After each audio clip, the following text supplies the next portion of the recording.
Hello, my name is Marcus. I'm the compiler of a collection of therapy quotes entitled 1001 Windmills of the Mind, a collection of advanced self-help quotes taken from a topic called the psychodynamic or the psychoanalytic perspective, which long ago, as I understand, was referred to by some as philosophical medicine or narrative medicine, helping us to know our story, helping us to give up the pursuit of symbolic love. Yesterday's topic in the opening song was a folk song entitled Chase Wild Horses. The main idea, as I understand it, was when the baby's real needs are unmet, the baby's going to search for something symbolic of it. Now the symbol is not real, but you're chasing symbolic love. It's never real. Chasing wild horses like that. So now at some point you get tired, and the song was about, I don't do that anymore. A very good song. Check out yesterday's video, the opening part, Chase Wild Horses by the folk singer Kim Ritchie. Very good song, I think. This opening song here, called Just a Game by the classic rock band Triumph, the lead singer is Rick Emmett. They've never played it live. And so I just discovered a little bit, maybe why or something, I'm not sure. So this is off their third album, the title album, Just a Game, actually. And so I want to maybe just borrow it and paraphrase it a little bit, and maybe adapt it a little bit to maybe bore the idea about limitations, that if a person does have narcissism, they think they're kings and gods. Well, accept limitations like that. But he doesn't say that really. So I'm reminded of this song because we recently played another song from the same album called Young Enough to Cry. Another very good song. That one was sung by Gilmore, the other lead singer, Gilmore. Young Enough to Cry. That we need to mourn. It's something that needs to be done. So when you identify that you didn't get mother's love, and give up the denial of it and face the painful truth, that mother was impaired. She didn't have the capacity to love in many cases because she was trapped in the mirror like the wicked queen in Snow White, stuck with her issue of being frozen in her development, where she wasn't seen and soothed to differentiate from her mother, something that's needed for a mother to love the baby. And so she thinks it's all about her. She set the stage like that. So when she gets a baby, she resents the idea that she's supposed to give when she's only entitled to receive like that. Hold on a sec. The staff here are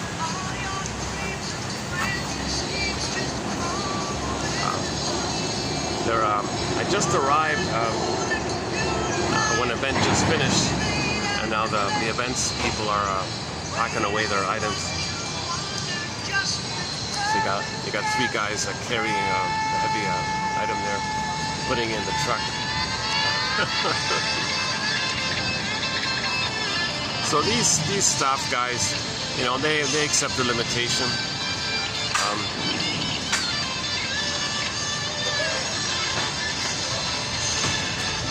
Maybe let me do it this way. Let's pull up the lyrics to the song, and let's see how we can maybe salvage it, because the song is slightly pessimistic a little bit. Nothing you can do about it. We're just pawns, you know. There are people living in castles that own everything. They decide everything. We're just pawns. All I can do is play, kind of thing. Just a game like that. So he wrote the song at the age of 27, feeling a little down about the lack of freedom that he wants to do something. So he finally quit the band and went solo out of it. And his first big hit was Big Lie, complaining about the system a little bit. And then he had to shut that down. So he wasn't allowed. He was discouraged from playing. He wrote the song.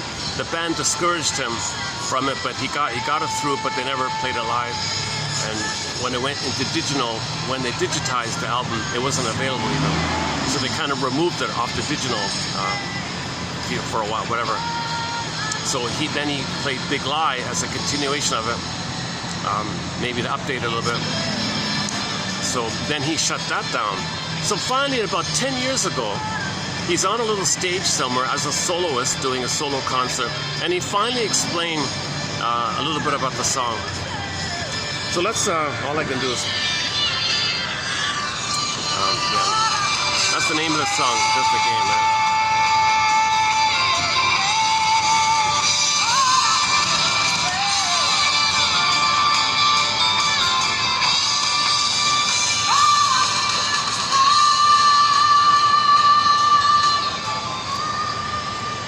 Let's dig up the lyrics for a minute.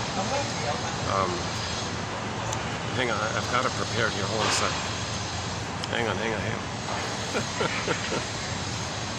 Okay, now remember, he wrote this at 27,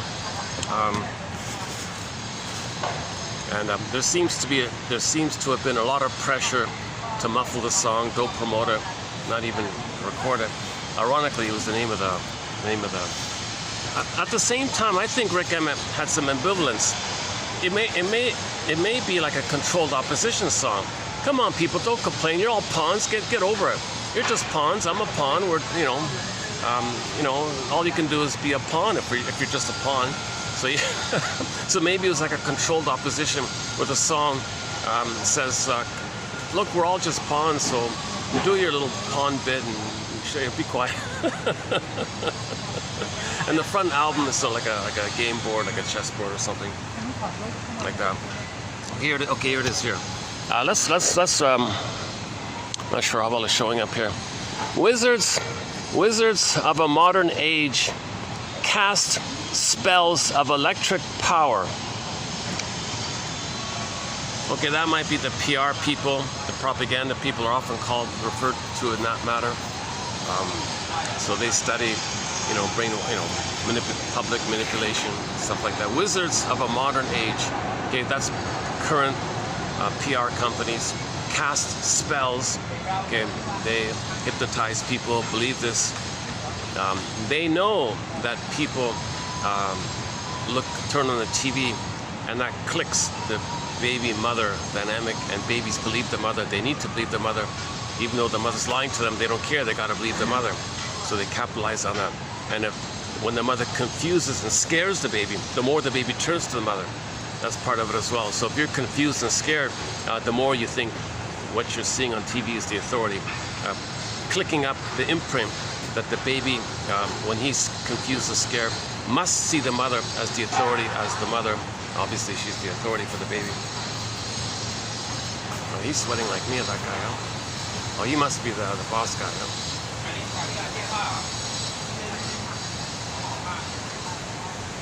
They're kind of, speaking about music, they're kind of like a road. They look like roadies for like a band. This is the events.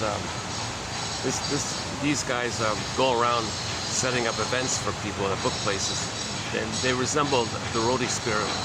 These guys here, you get a glimpse of them. Speaking about music here, okay. Wizards of a modern age cast spells. So there's a spell. You're hypnotized, right? Like everyone's stunned, because if you're confused, that's part of the power. If you're hypnotized, then you do what the hypnotist tells you.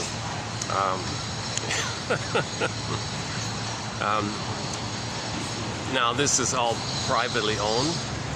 But the corporate strings that make them dance. So these strings that do this. Oh, I see. So behind the PR companies, there's a power behind it. So there's some kind of private interest that hires the PR companies. Hey, PR companies, do this for us, will you? So there's the string behind it. So they're just taking orders, kind of thing. So these corporate strings that make them dance, those strings lead up to some ivory tower. Okay, so they're in the penthouses, they're on yachts and castles and things like that. There sits the fates in solitude. Yeah, so they're stuck with their unawareness. They're stuck with their trauma. So there's the fates, that kind of thing. So there they sit in solitude, okay, in their ivory tower, far from the public eye. Nobody knows who they are, kind of thing. Some people say they hide in the public, in the open or something. Some people say, no, they definitely don't want anyone to see them, because if you do, you'd cringe and, you know, and they lose power like that. So they gain power, kind of like in the Wizard of Oz, kind of similar idea. No one sees them smile, nothing makes them cry. So we don't see them smile, so presumably they've got ennui, envy and ennui. If all they're doing is orchestrating, plundering the planet for a quick buck, destroying the planet because their soul was destroyed. So if all they're doing is operating from their fate, their psychological trauma, their traumatic script, so when we say fate, they mean like traumatic script. There's the fate like that. So if their fate is mother plundered their soul, they become plunderers. Okay, so all babies have a sense of home within, and called embodiment, a sense of beingness. Okay, and if mother was trapped in the mirror and squelched it and used the baby to mirror her, then the baby felt like the mother was a robber baron, that the mother was a pillager, the mother was a plunderer, the mother was a short seller. If the mother was a short seller to the baby, mother gave the baby emotional poverty. Oh, son of a gun. What happened again? Oh, sorry about this. Hold on a sec. It might be the delivery guy. Hello? Hello? No answer.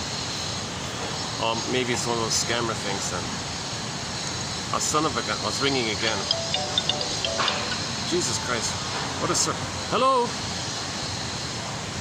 Hello? I can't hear anything. Hello? Oh, son of a... This happened yesterday as well, and then they hang up. Okay, hang on a sec. Let me send... It might be... I'm trying to have something delivered, but there's a lot of miscommunication like that. I left instructions, just leave with the doorman kind of thing. For some reason he doesn't do it or whatever. Jesus Christ. Okay, hold on a sec. Let me just quickly send him a text message here. I'll just ring him. Oh, son of a gun. Okay, let me call him. No ring. Oh no, it's one of those scammer things. Oh no, it's not it. It's not the delivery guy. Okay, awesome. What a mess, you know. I don't buy things online. Just a little while ago, I bought something online, and I've been bombarded non-stop, like almost every hour, with some kind of scammer kind of thing. So it seemed like when I gave my phone number to the online purchase service and the delivery function or something, it gets intercepted to some computers, and I've been bombarded with these scam robotic calling system, and I never know who's the delivery guy, and I think I missed him or something, and so it's a really annoying kind of thing. Okay, sorry just a game. All I can do is play. So in that sense, I can relate to the idea of the song. Like, what can I do? That's what Rick Emmett's saying. What can I do? What can I do? Just like, is the delivery guy gonna come? Someone steal my phone number? Are they trying to hack my phone or something, or whatever it is? Okay, back to the song. Sorry about the detour here. Just to get, okay, we're showing up here. There's the album cover. Yeah, okay. Okay, Wizards. Let's do it like this. Oh. Wizards of a modern age cast spells of electric power, but the corporate strings that make them dance lead up to an ivory tower. Okay, so so the short sellers, let's just simply call them the short sellers. Yeah. Now, this has been going on for 10,000 years, by the way. So we're talking about the idea that we're Homo traumicus. 10,000 years ago, we became a traumatized version of ourselves. Where we went from village to pillage. So why did we go from village to pillage? Well, one theory is due to the mismanagement of our discoveries. We got a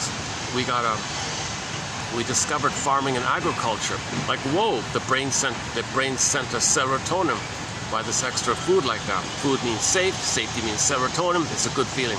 So you're getting the surplus over and above the regular baseline serotonin.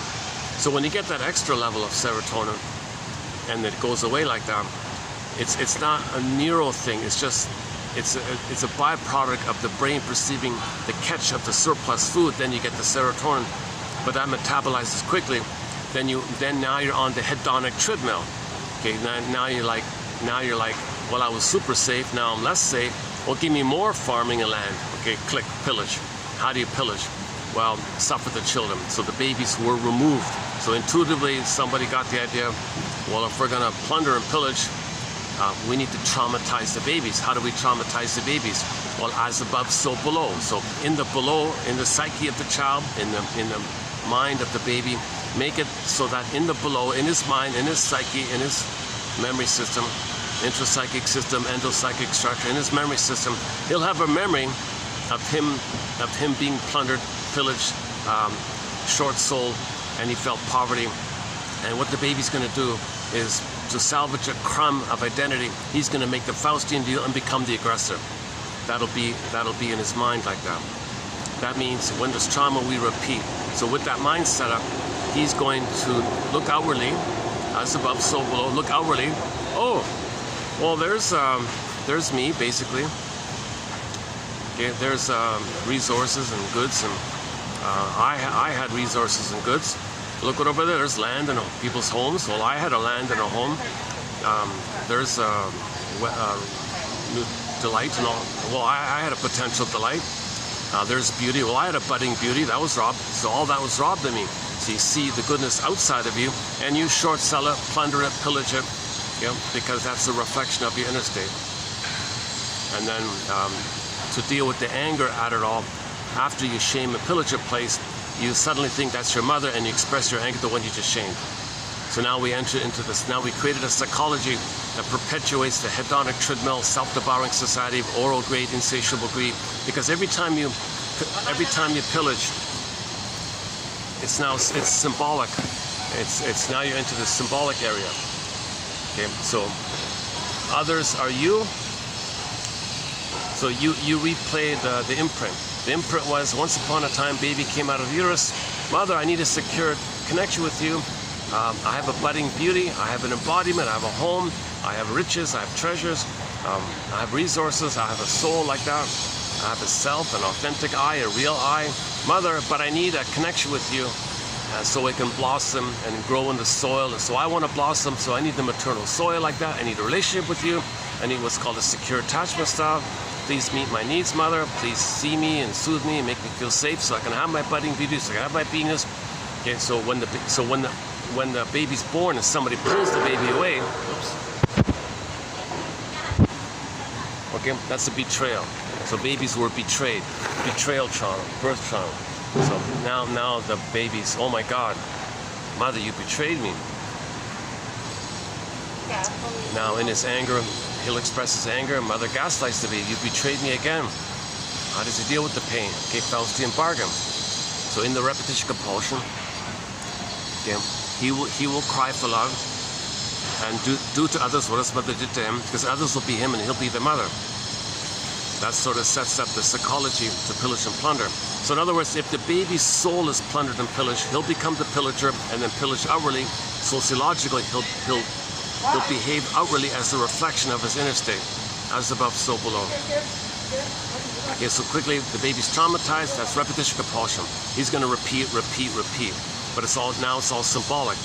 So he'll plunder himself the way his mother plundered him. Too much pain. He can't know it, and he is the mother. He's got to deny it. He can't believe it. He can't know the truth that he's betrayed. But he is the mother shaming himself. So his soul is repressed. When something's repressed, it's projected.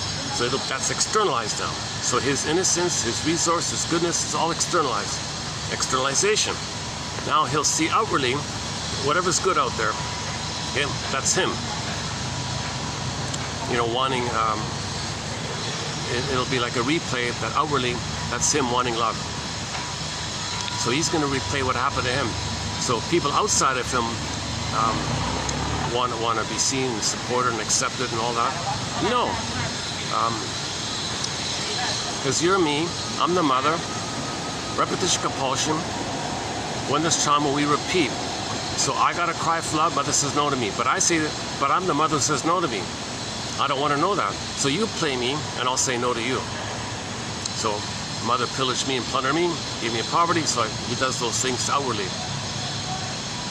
Okay. So the outer was him symbolically wanting love, and he says no. Okay, the outer is not him. He already denied himself because he made the Faustian deal. And then part B is, due to the primary process mentation, due to diffusion, when someone outwardly is no good, poof, there's his mother who hurt him. Now he hates his mother, the one he just shamed, who was his own soul like that. So now enter prejudice, and now you get into this loop because the compulsion to repeat. Okay, when needs are not met, you repeat. But when you repeat, your needs are not met. Your needs are still unmet. The trauma's still there. The trauma's unprocessed, unfinished business, unresolved trauma, unmourned losses, unresolved trauma. When there's trauma, we repeat. So when you repeat, it's all symbolic. Okay. And then it doesn't work, but the trauma's still there, so you repeat. In this constant compulsion to repeat, okay, this psychology was then created in order to pillage outwardly, to reflect the inner psychological, inwardly having been pillaged state. Okay, so this psychology is created to now we enter into the pillaging mode of the planet. So 10,000 years ago, or Star Trek says 6,000 years ago, or 10,000 years ago, whatever theory you go by, we transition from Homo sapien sapien to Homo sapien traumicus, or simply Homo traumicus. Some people say Homo economicus, Homo shortsellicus, Homo dysfunctionalicus, Homo neuroticus, Homo secret-psychoticus, Homo anxieticus, Homo, take your pick.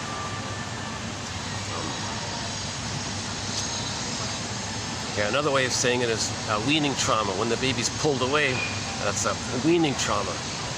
Okay, so in the weaning trauma, the child wasn't ready to identify mother as separate, him separate. All babies think the two are one. So now he goes to life with the sense that everything is symbolic breast, that's his possession that belongs to him. So that's sort of an element within the psychology of the pillage opponent. They think they own everything, everything's symbolic breast, and they want to gobble. So if everything outwardly is symbolic breast, it's not real mother's love, it's outwardly, it's just symbolic breast, then they gobble up the pillage, devouring, oral greed. So if everything out there is symbolic breast and you gobble it in your pillaging mode, since it's only a symbol, even though you accumulate the money and material resources, or you treasure, whatever, you accumulate all that, you plunder the planet, you steal places and all that, and you give people poverty, you hand over stuff, because you felt poverty and you had to hand over your soul to another. So you create poverty, so they hand over the stuff. So because you were given emotional poverty, then you have to hand over your soul to the mother. Okay, that's why poverty is created, to make the poor people hand over their own stuff to people, to the most traumatized of the most traumatized, doing this.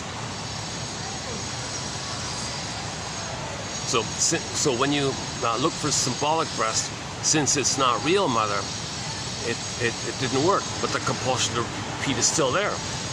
Now you don't even know this, so you do it again. The symbol didn't translate to having been loved by the mother back in the nursery. No magical time machine. The change wasn't past. The past wasn't changed. So the trauma's still there. Compulsion to repeat. All you're doing is looking for symbolic. So in the pillaging and gobbling, it's always just symbolic. The only way out of this kind of mess is to identify that we've been traumatized, mourn the loss, accept the truth of the weaning trauma, attachment trauma, relational trauma, etc. All those traumas. Admit that mother failed me, mother betrayed me, because she was victimized as well. She was trapped in the mirror because she was traumatized, and she turned to the baby and gobbled up the baby.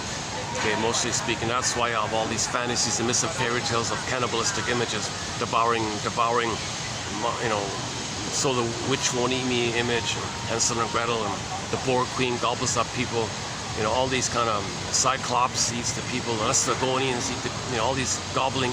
That's code for the baby's oral rage and greed put onto the mother, and the mother's like that. He thinks the mother's that in the process known as projection, to help him deal with the pain of him feeling like a hungry wolf, He manages if he thinks the mother's the hungry wolf, not him. Oh boy, sweat. There's a bit of a breeze here, but I'm not really getting it.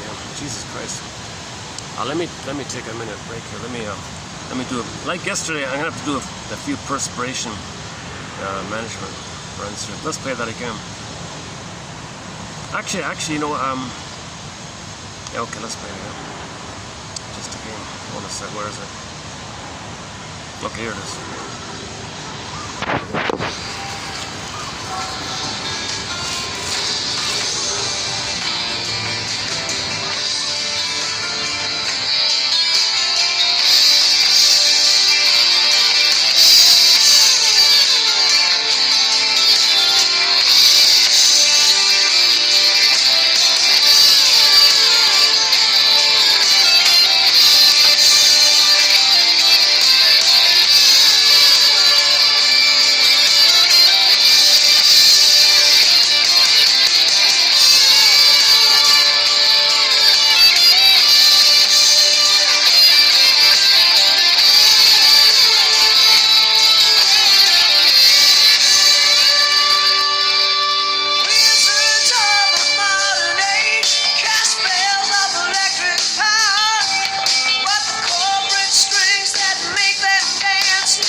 Oh boy. Jeez. No, I was getting a bit of a breeze. The heat's back, in other words. It's 36, 37, something like that, as I speak here.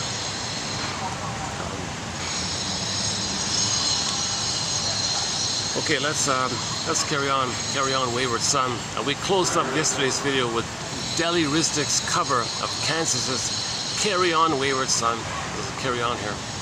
Okay, so the theory is, according to Star Trek, it was 6,000 years. A lot of people say 10,000. Okay, whenever we discovered farming and agriculture, and we got to serotonin, wow. But when it dissipates, I feel scared. Dopamine, give me more, chase. Dopamine for the chase, serotonin from the catch. Now we developed the genetic mind, too much dopamine or something, because we don't feel safe anymore. So dopamine means go, chase, anticipate, run, exciting. Because if you get it, you feel you're gonna trick your brain that you're safe, and you want the good feeling of being safe. You are safe, but you got an extra safety, and that's the confusion. So I guess we weren't self-aware. There's a huge debate amongst our human family. A lot of people said, don't do this. Some people said, it's like winning the lottery. I can't help it. I want more. Hedonic treadmill. Someone turn off the treadmill. I don't know. I don't know. Indigenous people, there's a few remnants of that voice with the few surviving, with the indigenous voices. So the voices 10,000 years ago, that said, control yourself. If you enter into this hedonic treadmill, you're going to devour the planet, and you're going to destroy everything, because you're going to see the planet ultimately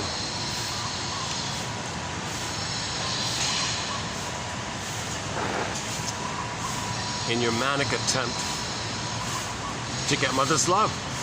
You don't get mother's love when you destroy the planet. So the greed is destructive, because when the baby's enraged, she has the oral devouring fantasy that if he controls the mother, devours the mother, possesses the mother, maybe the mother will be stable and do what she's supposed to do. But the mother's impaired, she can't do it. She's angry herself. she's resentful. She can't give love. So the baby's enraged and wants to devour her like that. He can't know this, says the mother's devouring. So you got intergenerational trauma like this. What a mess. Homo traumicus. So we're sort of homo traumicus, really. Enter the storytellers and the philosophers and the know thyself movement, now currently called the psychoanalytic, or one version of it is called the psychoanalytic. Object relations theory, James F. Masterson, Karen Horney, Edmund Berger, Grotstein, Ogden, Solani, Guntrip, Janoff, Mahler, Klein, Althea Horner, I've got a long list recently, Alan Golem, and Teachworth, and we're always adding new quotes. Oh yeah, I just found one this morning, this William White guy. I've seen his name around, I don't know much about him. He was a rock star of psychology in the 20s or something. And there's still to this day an institute named after him, the William White Institute or something. So we'll have a couple of quotes from him, maybe some more later on. Okay, anyway, so we're trying to heal. That's because there's this innate drive for healing. So if we are wounded, we're trying to heal. There's this innate drive for healing called raised consciousness. Because if you're conscious, you can process and assimilate and understand that mourn, you get your feelings back. And when you get your feelings back, you're ethical and moral and virtuous. If you don't have your feelings, you don't know what you're doing. Kirsten Wilson describes it as, if you're not in your body, you're not making sense, literally, and it's disembodied discourse that causes all these problems and confusions.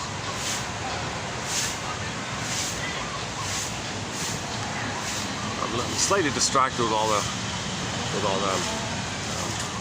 There was a major event that just finished when I arrived. There's a huge cleanup crew, a huge.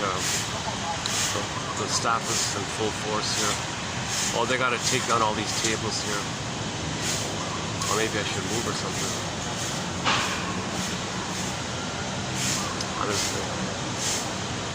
Oh, I see. So that you see these tapes. They must have had a outdoor meeting here. Yeah, due to the heat, they probably left early or something, right? Today's Thursday, right?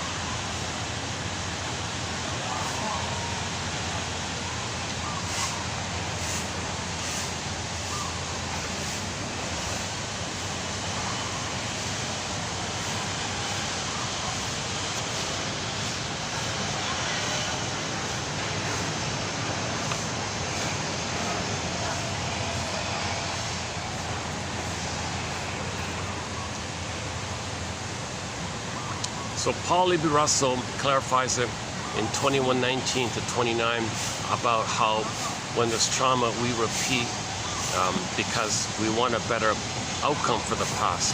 We want to receive mother's love, to resume development, to have our beingness so that we can make a sense and live in love. If you're frozen during the time of symbiotic fusion with the mother, you don't have your beingness, you don't have your identity.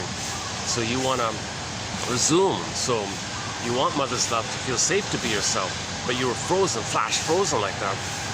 And that's psychic pain, emotional pain. Because of the pain, we're driven to, come on mother, change your ways. But the trauma did take place. So you're searching for symbolic mother, but it'll be disappointed. So now we're into this constant dynamic called repetition compulsion. Hoping to receive mother's love in the past, but the present isn't the past. So in the present, because the amygdala doesn't know time, the amygdala thinks it's all time is that time. Okay. So yes, we materially understand the presence of the present, but emotionally, in terms of our desire and our feelings and what we're going after, it's still the past like that, the famous split like that. One way to think about the split, I think, somebody had a good quote about one version of the Snow White in the glass coffin is, in one version, she's awake in the glass box, and she can see through the glass, but can't feel through. Meaning we can live in the light, we can pay the bills, we can function in the world, we understand the world, but we're not living and feeling in the world. Right? Split like that. I thought it was pretty clear way.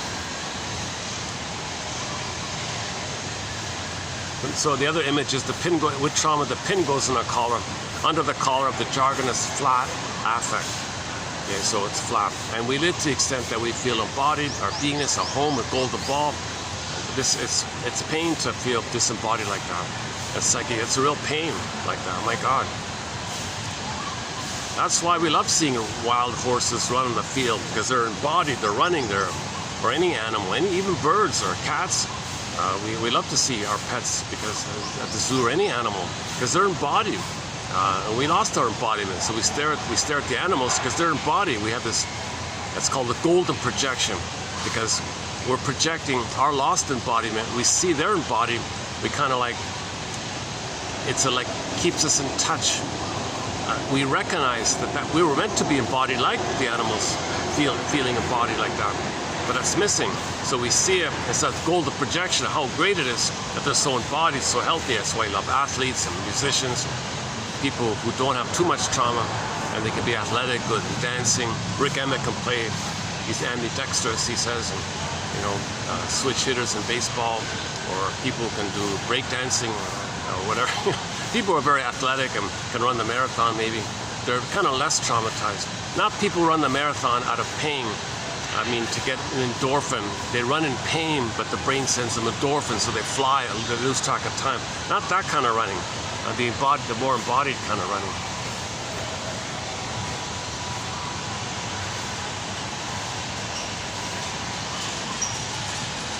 Okay, so long ago, the pin in the collar, the jargon was flat affect. In ancient times, the term was athemolexia, no feelings for your words. Okay. In modern times, alexithymia, no words for your feelings. Yikes. So we can function in the world, pay the bills and all that. Okay, be a pawn, or not be, or be a higher on the chess. I don't really like his. Yeah, we'll pick up on that. I wanna digest that song somehow. I wanna process that song somehow. I think he was trying to address it himself a little bit. It's too. I can see why they don't play a lot. I can see why there's a complication to play that song or promote that song. It's a good song musically. It's kind of it is a pretty good song actually,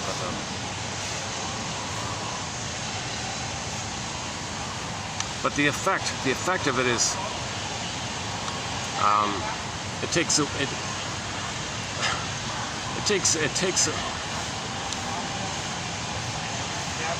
the positive effect. You might say, well, make the best of your gifts, make the best of what you got, enjoy life the best you can. That's the more positive way. A lot of people might hear that and think, well, what's the point? We're just pawns here. I don't want to participate like that. So maybe it's a slightly cynical tone to it. So maybe they're right not to promote it or something. And he said even as a soloist, he never played it. Only once, 10 years ago, on a little stage he played it, and I'll get to that in a minute.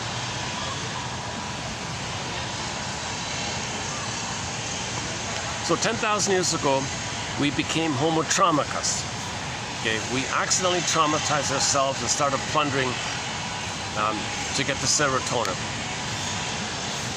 It's a hedonic treadmill. The compulsion to repeat makes you on the treadmill. Compulsion to repeat, treadmill. Compulsion to repeat, treadmill. Compulsion. Okay, you get the idea. It's called the self-devouring society. So now we're gobbling up the planet. Okay, so that's the greed part, the gobbling part, trying to get mother's milk, because weaning trauma. We weren't ready to be so prematurely weaned at 6 months or something. It's supposed to be like around 2 years or something, 18 months to 3 years or something on average. The baby, it's baby-led weaning. Too many mothers, no, I'm going to wean you early. Whoa, now gobble, gobble, gobble, because he was weaning. So weaning trauma makes the person gobble. So indigenous people say, no, don't give weaning trauma to your baby. The baby will know when he's ready. Now, you don't got to force that against his will. Then he'll just become gobbling. Well, that's what we want. We want to gobble. Wean trauma, give him trauma, and then he'll gobble. So,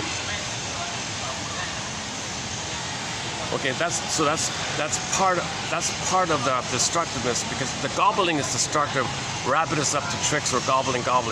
Obviously, that's destructive. But the added element is, okay, the prototype in the imprint is that in the uterus, the baby receives the good, and the waste goes up to the placenta, which clarifies it all.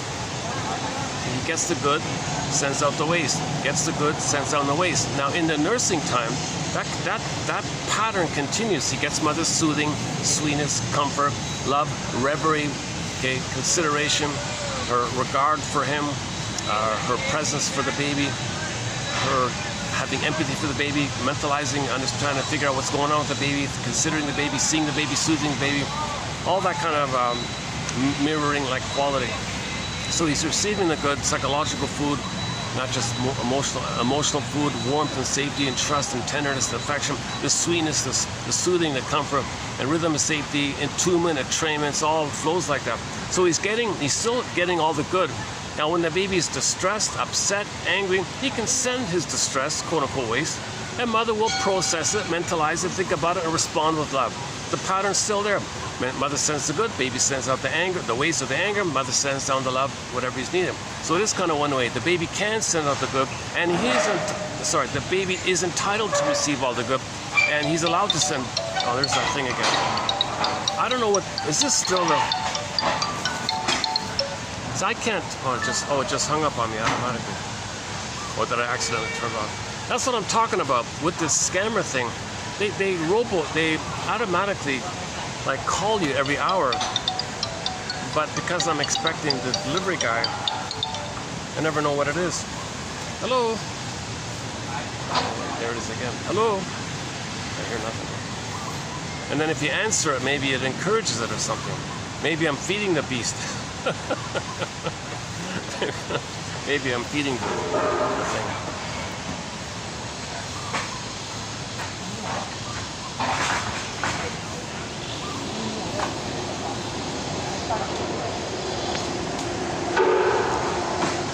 This was a major event they had here. Look at that. There's the stage, huh? They're packing up the stage. Okay, let me let's finish up the song here.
See, he explained it on stage about the music industry.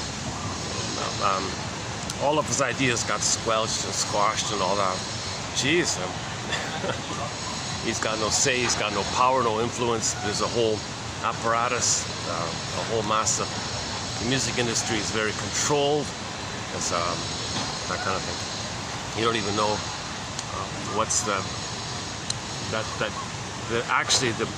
it may be the music industry is a part of the propaganda, a part of the pillaging, so it's all very controlled like that. So a song like Just a Game, although it's pretty mild, very mild to say the least, so it got squelched, it got banned or something. It's quasi semi-banned or shadow banned or something like that, whatever it is. Okay, so in the repetition compulsion we're gobbling, okay, because baby was premature weaning. So he wants, the earth is like the symbolic breast, give it to me. So it gobbles like that. And we mentioned about the repetition compulsion being behind it. Now the waste, the pollution, so now we dump.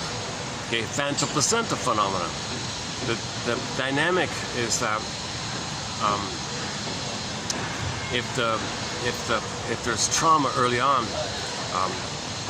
in the premature weaning, okay, the breast is missing to metabolize and deal with the pain, with the quote-unquote waste or anger or distress. Seriously, is that? Oh, something else. What the? Oh, that's just some. Oh, it's just some nearby banging. I thought it was the phone ringing again. Where are we here?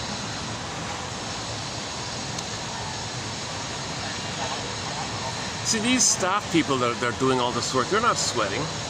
See, they don't have prenatal trauma. I think if people sweat easily in the heat, Janov thinks, sorry to tell you this, but maybe you have prenatal trauma. So I might have prenatal trauma, I'm thinking. I don't know, man. I can't. My mother passed away a long time ago. I'd love to find out if she would tell me. I don't know.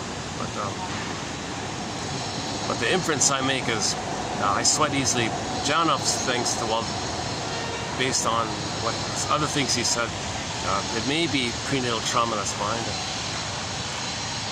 Although I do see some people sweating.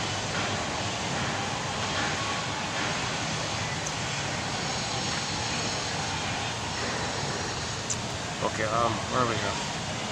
Okay, so we're dumping. So let's just stick with the placenta idea, because it's a continuum.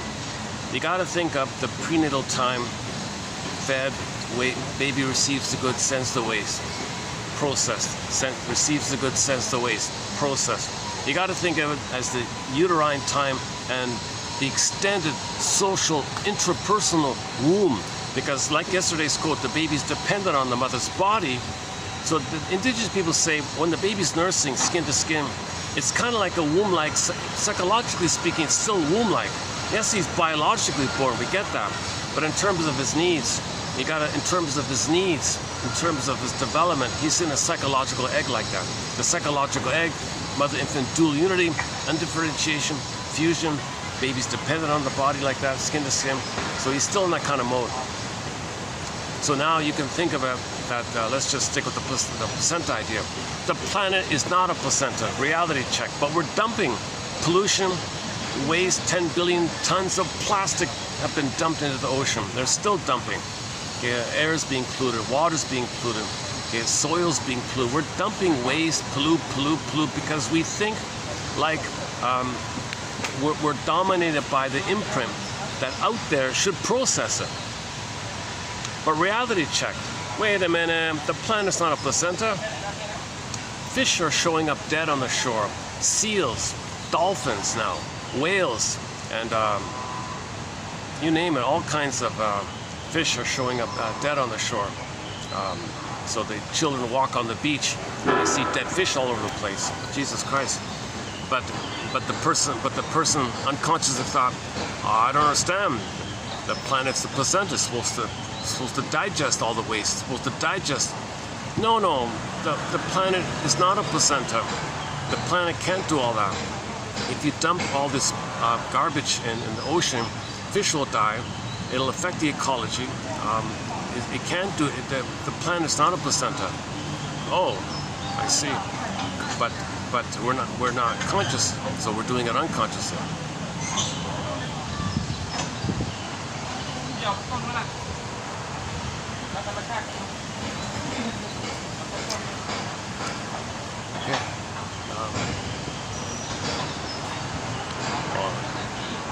Thank God it's a bit of a breeze here. All right. So the dynamic is still taking place. We're dominated by an unconscious imprint. So our behavior outwardly is a reflection of this frozen imprint. The frozen imprint is we were frozen at the time when we didn't get out of that dynamic where we're one with the mother. Mother feeds us and handles our waste. So we transfer that onto the present. Yep. So the present is still the past. Although we materially understand the present, but we're relating it to it from an emotional past kind of place. So that's why we're still trying to master. We're still symbolically trying to get mother's love because we were prematurely weaned. Weaning trauma. Babies are not supposed to have weaning trauma. Now, birth trauma is the same as weaning trauma.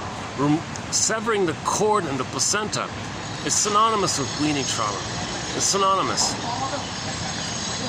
You're supposed to leave the cord, leave the placenta, hand the baby to the bosom, skin to skin, leave the hormones, the pheromones, leave the smells, the warmth, the skin to skin, Let the baby suckle and nurse and maintain the continuity and the blissful mother's loving gaze, natural feeding, and then the rhythm of safety, and skin to skin.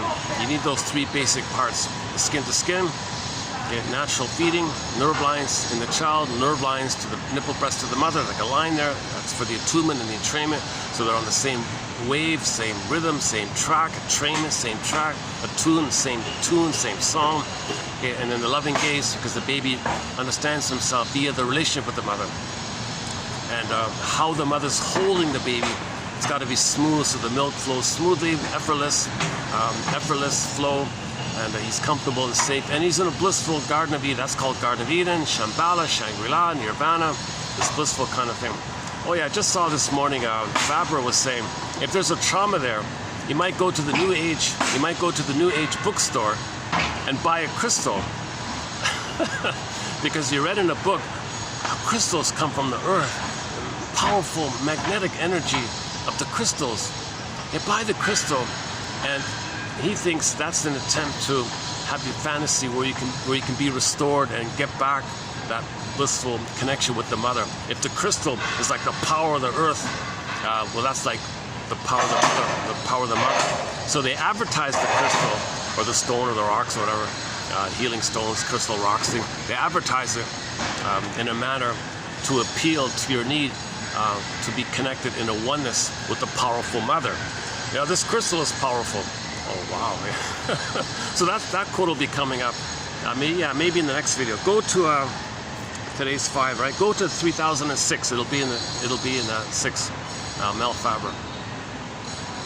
So I'm starting to post quotes from Mel Faber's excellent book called New Age Thinking. Very hard to find. A very hard to find book. I've had a hard time finding it. I bought it a few times and it never showed up. It's kind of shadow banned or something. I don't know what it is. Or someone interrupts. I don't know what it is. It's not digitized. It's never been digitized. Even the publisher doesn't show it on their website. You can't find secondhand copies. You might find one at a ridiculous price. If you're willing to pay the ridiculous price, they might not ship to you, or a super high shipping fee or something. So I finally found one after my 3rd attempt. I finally got it. So I started to post quotes from it. So we posted one already about the New Age speakers describing the cosmos like a crystal, magic crystal, and then you want to go to the lectures and read the books about it, and the cosmic forces and the cosmic powers up there, the universes and the galaxies and the quasars, and all. You describe the science of the stars and all that in a manner to appeal to your need to reunite with the attunement with the blissful power. Well, the crystal is like a mini universe kind of thing. So you can have your own universe, your own mother, if you buy a crystal. So run to the New Age store.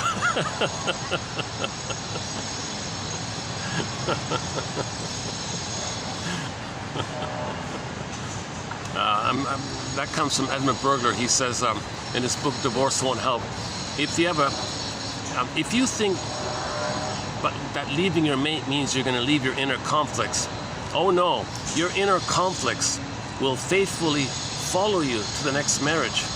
So face your inner conflicts, heal your inner conflicts, save your marriage. Divorce won't help. So don't run to the nearest lawyer, run to the nearest shrink.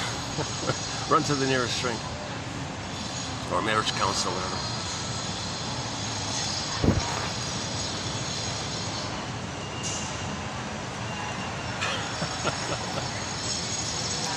So you're missing the blissful fusion with your mother? Run to the nearest New Age store and buy a crystal. I'm just joking.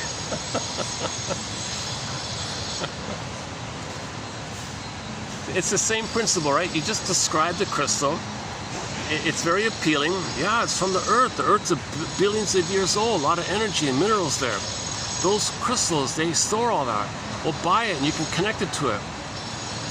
That hooks in to your unmet need to be one with the powerful mother. So you advertise the crystal in a manner to appeal to your uncanny need for that blissful, symbiotic, beautiful aesthetic thing. Or buy a beautiful stone and you recreate it. Not just crystals, it can be other things too, right?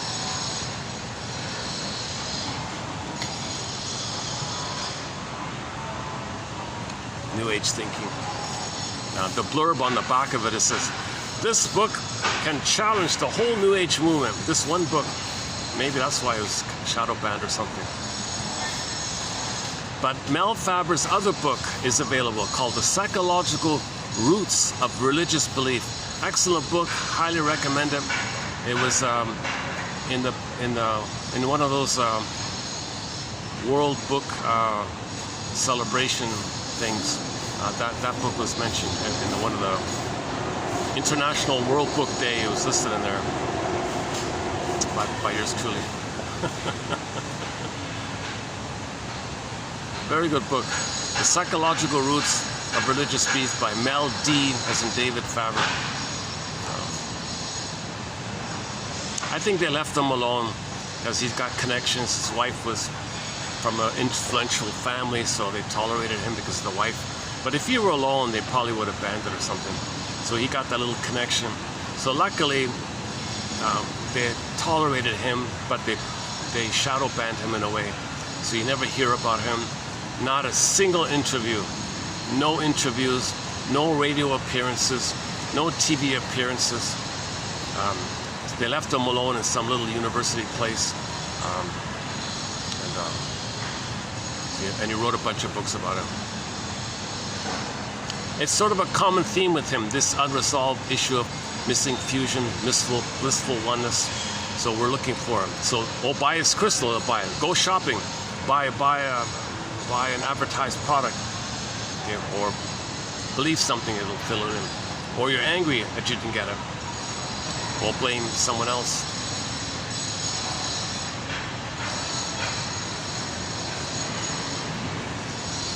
Okay, let's just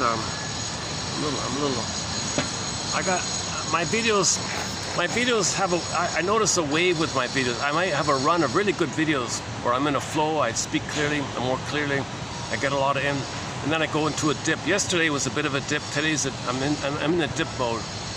It'll pick up in a while, but I still persist. It's mainly about getting the quotes out. It's not about my delivery. Don't deprive yourself of the benefits of these quotes by my anxious delivery. I have anxiety. I've not been analyzed. I'm not a shrink or a professor, obviously. If I had the funds, play Joni Mitchell's song, This Flight Tonight. Wizards. Again. Okay, we'll play Joni Mitchell later on. Wizards of a modern age. Okay, PR companies, in other words.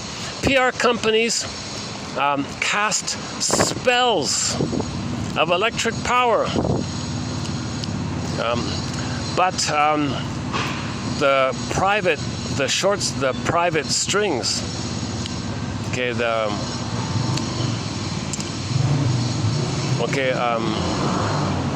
the short sellers make these PR companies dance. So these strings, these puppet masters, the puppet masters of the PR companies. I've heard some people say, that's not true, the PR companies are the puppet masters.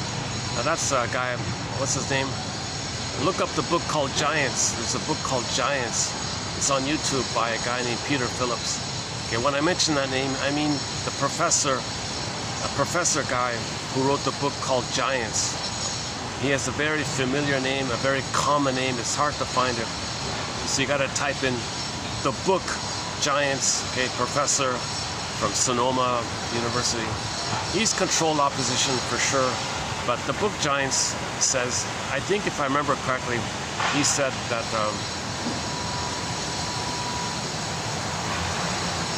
no, Rick Emmett's right. No, Rick Emmett's right. Yeah, no, I think he said the same thing as Rick Emmett. That the PR companies take orders from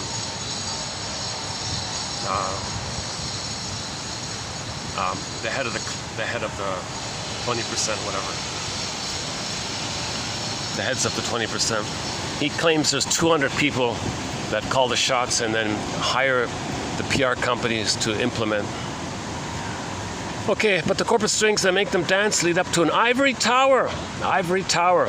Look at that, eh? That's like a medieval kind of thing, right? Medieval ivory tower, crocodile. There sits the fates in solitude. So they're cursed. These people are cursed, the fates, right? They're cursed. They've got trauma. They're looking for mother's love. So the way they look for mother's love is to destroy goodness. That's loyalty to the mother. If mother destroyed their goodness, to have a mother, their fate is to destroy goodness. So to have a mother, they got to destroy goodness. That's their understanding of safety with the mother if they act like her, because mother destroyed their goodness, so they want to destroy goodness. So they go in an ivory tower, pick up the phone, hey, all you PR people, do such and such. Hey, you do this and you do that. Destroy, gobble, greed. And they feel safe. See, mother, I'm mirroring you. You destroy me, I'm destroying outwardly because you destroy me. Do you feel seen, mother? So they have the unconscious hope that they're going to save their mother, please the mother, cure the mother, mirror the mother, because the mother wanted the baby to mirror her. Mother, you can't mirror me. Let me mirror you. So they have the hope to mirror their mother so the mother can feel seen, invent a magical time machine, take them back to the past, say, sorry, baby, now thanks for mirroring me, thanks for saving me, now I'll give you the love that I should have given you originally, because you saved me and now I can do it. So they have the hope to save their mother for this magical time machine phenomenon. So that's their fate. They have this kind of relentless hope. They're chasing wild horses. So the people at the top are chasing wild horses, and in the process of them chasing wild horses, we're plundering the planet for a quick buck. You know, one person said. There sits the fates in solitude far from the public eye. Yeah, so these 200 people, according to Mr. Professor Phillips, these 200 people, we don't know who they are. They may throw us some front people, but that might not be it. They may throw us some red herrings, and we talk about the red herrings. So they probably give us a lot of red herrings. No one ever sees these 200 people smile, and nothing makes them cry. That's important. Nothing makes them cry. Okay, that implies they cannot mourn. That's the problem. They're not mourning. If you can mourn, you're good. You're healing when you mourn. They're not mourning. Hold a sec. What's going on here? Are we still recording? Yeah, okay. I got a lot of glare on the phone here.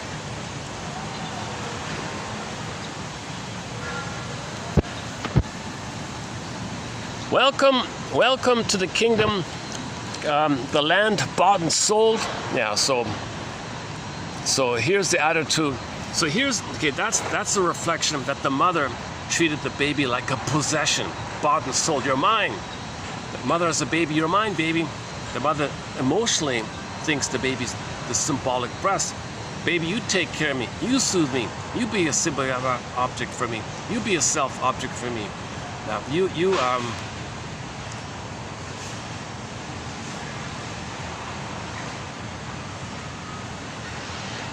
things are finally wrapping up here. Okay, good. Okay, maybe now there'll be fewer interruptions here. I should have arrived now. So Fairbairn summarizes it. Anytime the mother does not treat her baby like a human baby, there it is right there. Reality check here. Babies are human beings. Many mothers shrug their shoulders. They feel entitled to be fed. They don't think in those terms. They're in a compulsion to get their needs met. Baby, you're gonna mother me. Baby, you'll be my mother. You'll be the self object for me, the symbiotic object for me. I.e., you meet my needs. You mirror me. You feed me. I hate on you. You feed me. She's treating her own baby kind of like a missing breast, like that. So that's this whole possession-like thing. Anytime the mother uses the baby, it's a possession. Okay, now everything's bought and sold and debt and money and I owe you, I owe you, and all this stuff, possession kind of. Indigenous people say that's a sign of trauma. Now we're into this. You can pay the piper, but you can't buy his soul. Now we're in a kind of real life fantasy here. Yeah, interesting way of saying it.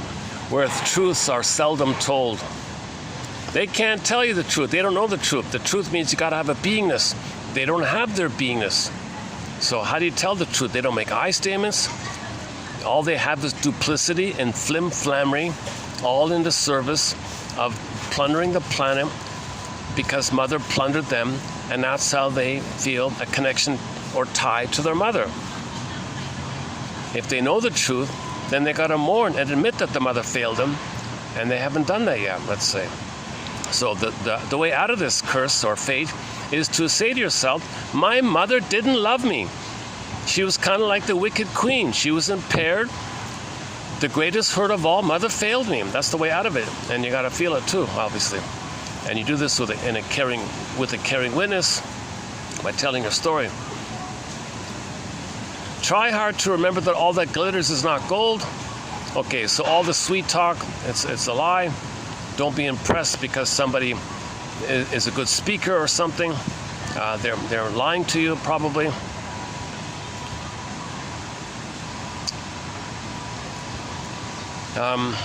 So anyways, here's Rick Emmett's cynicism. This is kind of like a game here. But, but don't lose yourself. I heard somebody say, isn't this a shame? Well, make the best of it, I guess. All you can do is play. What you do choose now, what you do believe now, yeah, so who are you going to trust? Now, maybe you do want to live a life of love.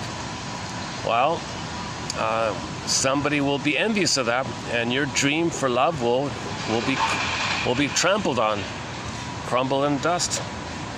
Calm and cool and computerized to calculate and collect.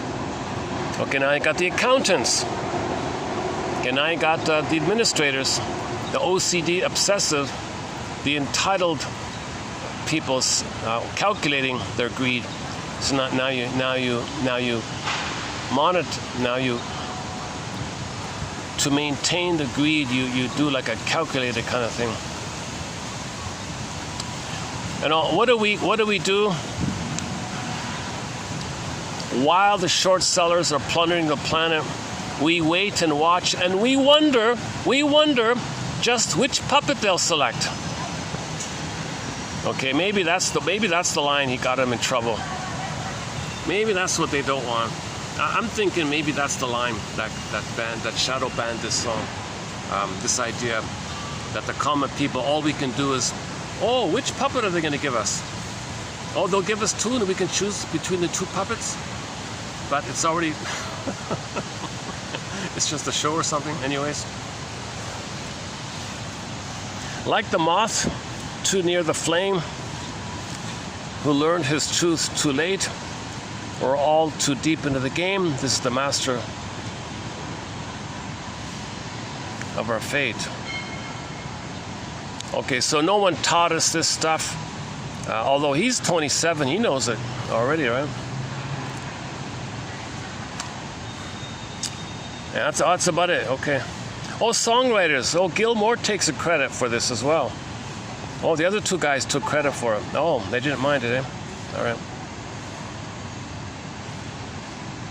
Now, I have the one and only live version of this.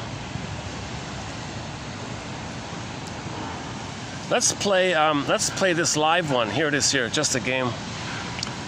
June 2020, 21 years ago in June of 2014. This is the only time this song has ever been performed live. The only time, right here. Let's see if we can play it. Really nice. Play in the exact version to D minor. Can't sing that high anymore. I tried type parts of being off.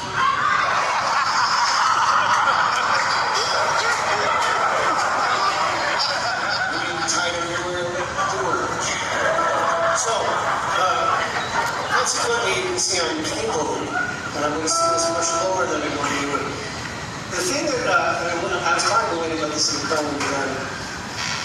When I used to present songs to the other guys in the band, I would bring it down to pre-production rehearsal. I don't think you can hear him. So he gives some preamble about the song. He never played it before and why. A little bit. Sounds like something Neil Young would do or something. And he had to fight. He explains he had to fight. He had to fight to get the song on. They didn't like it, so he had to push himself. He made Triumph. Triumph wouldn't exist without Rick Emmett. The other two guys were around. It was pitiful. When he came on, it was a super band all of a sudden. So there was a real synergy between the three like that.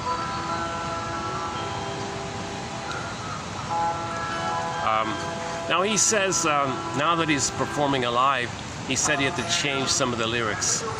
So he's afraid of this song. So he changed. I didn't listen to it carefully. He's always cracking jokes when he's introducing his songs. He can't sing the high notes, so he's got to wear tight pants to make him. If he's going to try to sing the high notes, he needs to wear super tight pants or something. I think that's the joke there.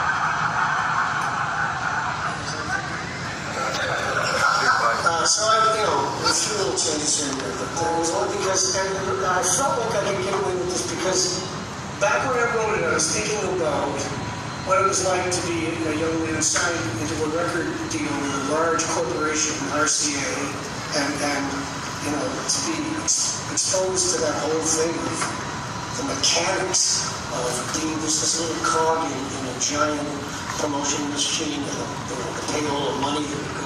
Okay, I think he's singing the song. Oh, I get him. The company went out of business, and now he's allowed to sing the song. Is that it? So there was probably a condition. You're not allowed to sing it or something, but they went out of business. Maybe that's why he's singing it. But of course, just no such thing as big record companies anymore. That's literally, it's a totally different thing. But we are still subject to the giant electronic exists in digital criminal outlets that span the globe with their very interesting. We're gonna get some light. So that was kind of where I thought the song is good. So that was what inspired me as I decided to do this one. Is that better?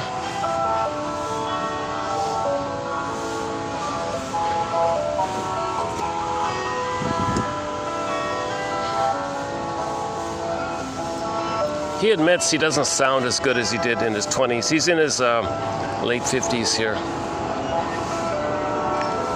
Or 60s maybe.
Make the best.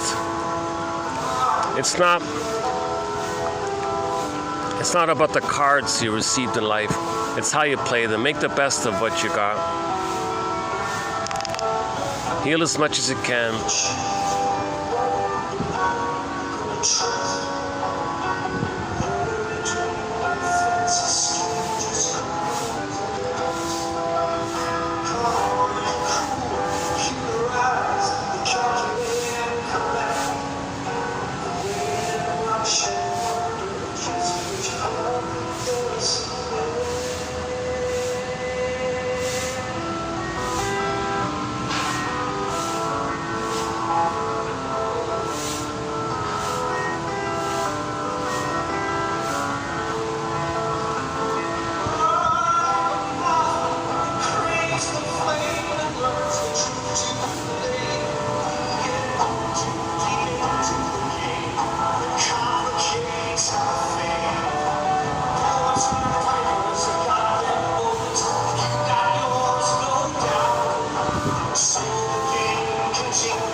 The one and only live recording ever done of Just a Game. My goodness.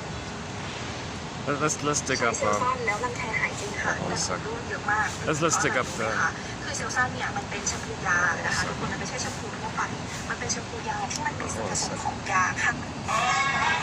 From Hollywood. Oh, hang on. Oh, very good show. Watch this show. Yeah, I highly recommend this show.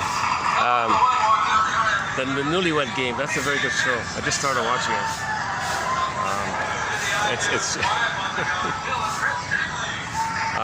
It's a lot about. I could take one episode and spend an hour on it. Let's hold on. Sorry, give me a second.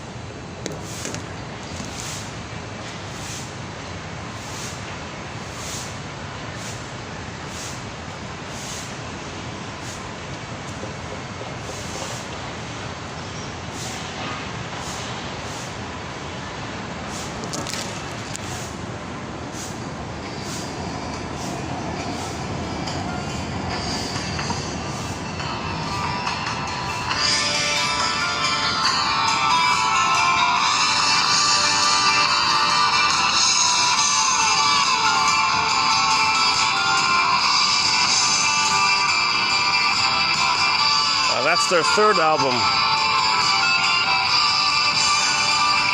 Many people regard this as their best album, the third one here.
The swans are saying, it's just a pond. All I've got is a pond here. Well, let's enjoy the pond. All I can do is make the best of the pond here.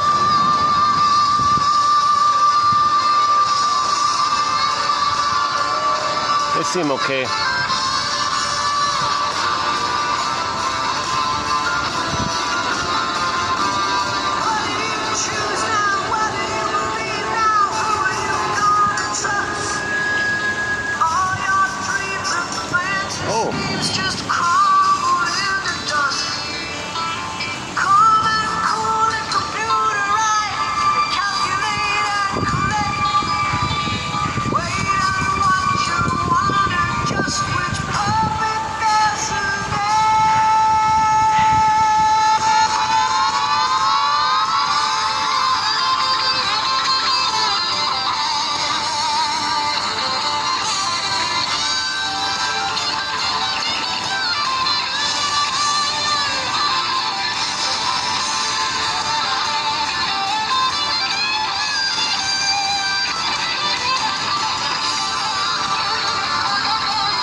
This band deserves to be in the Rock and Roll Hall of Fame. Oh, for sure. No doubt about it. Huh?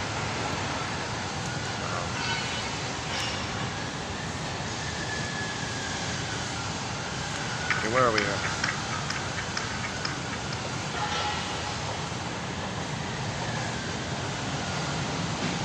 So Rick Emmett, he felt stifled. They always, he was a good sport and all that, but he got tired of it. And when he left, his phone rang off the hook. Oh, please join us. The Boston band. Oh, join us. You can be one of our backup singers. Oh, forget it. I did that already. I was a co-lead singer. Why would I want to be a backup singer? Well, you can sing the high notes for More Than a Feeling. Well, my voice is starting to wear on me. I don't know if I can hit those high notes. Well that's okay. And other bands were calling him. He turned them all down. He had a lot of major offers by major bands like Boston and others.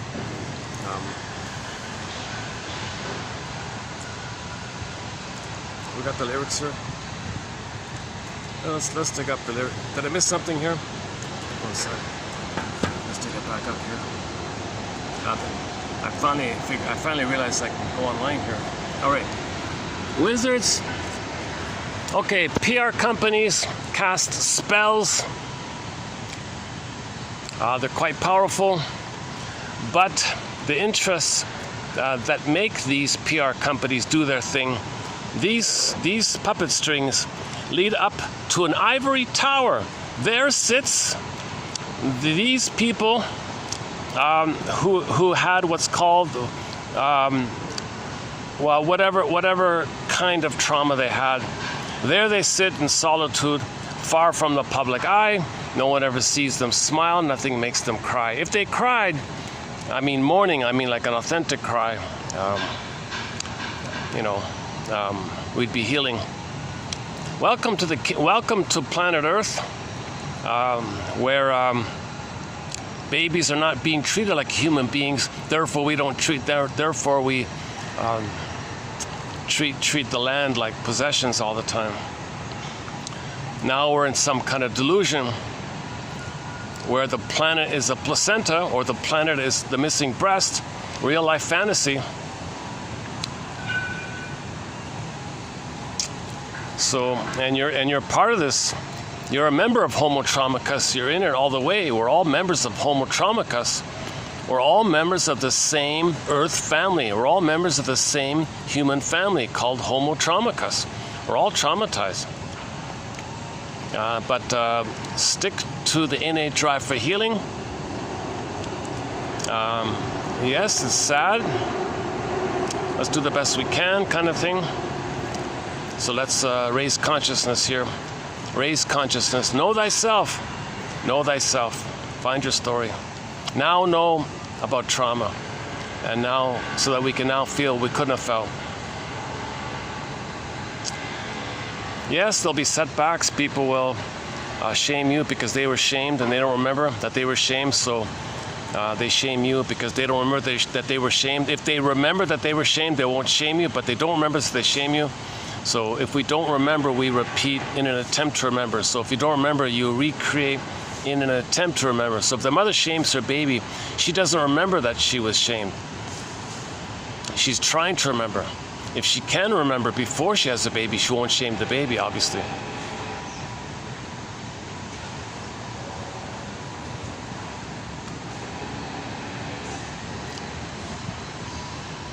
And we're pushing things to the edge all the time.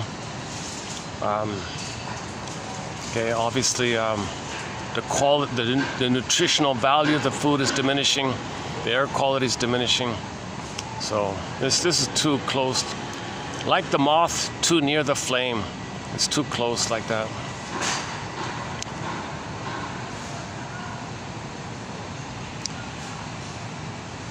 So we got poets, okay. What kind of poets? We got pipers. What kind of pipers? We all got our motives. You've got yours, no doubt. And so the game continues. Okay, i.e. we're trying to heal ourselves. So the game is we're trying to heal ourselves. The real game, the only game in town, is we're trying to heal ourselves.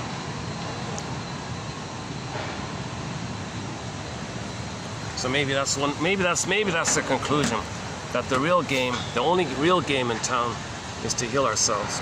Actually, I think we have a quote to that effect. Hang on, let me dig this up. Coming up in 05, back to Mr. White here. Yeah, let's look for that one here. I just found it this morning. He says something to that effect.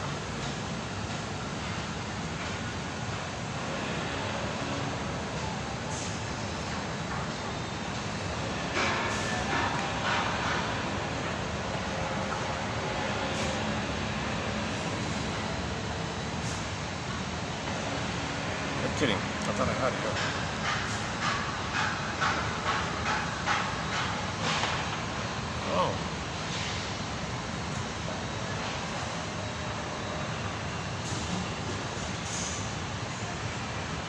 Or maybe it's in the 06 pile. Or maybe it's coming up. Let's do a preview of 05 anyways. Oh, let's finish 04. Sorry, let's do 04 first, then do a preview of 05. Okay, let's jump into today's quotes here. Still recording? Oh, still recording, okay. So I didn't really do my usual full introduction in this video here like last time. So in most videos you'll get more of the foundational kind of premises. the stingers and the clingers, repetition compulsion, okay, identification to the aggressor, some of the core theories. I didn't really cover it fully this time around. So let's zip through today's batch here.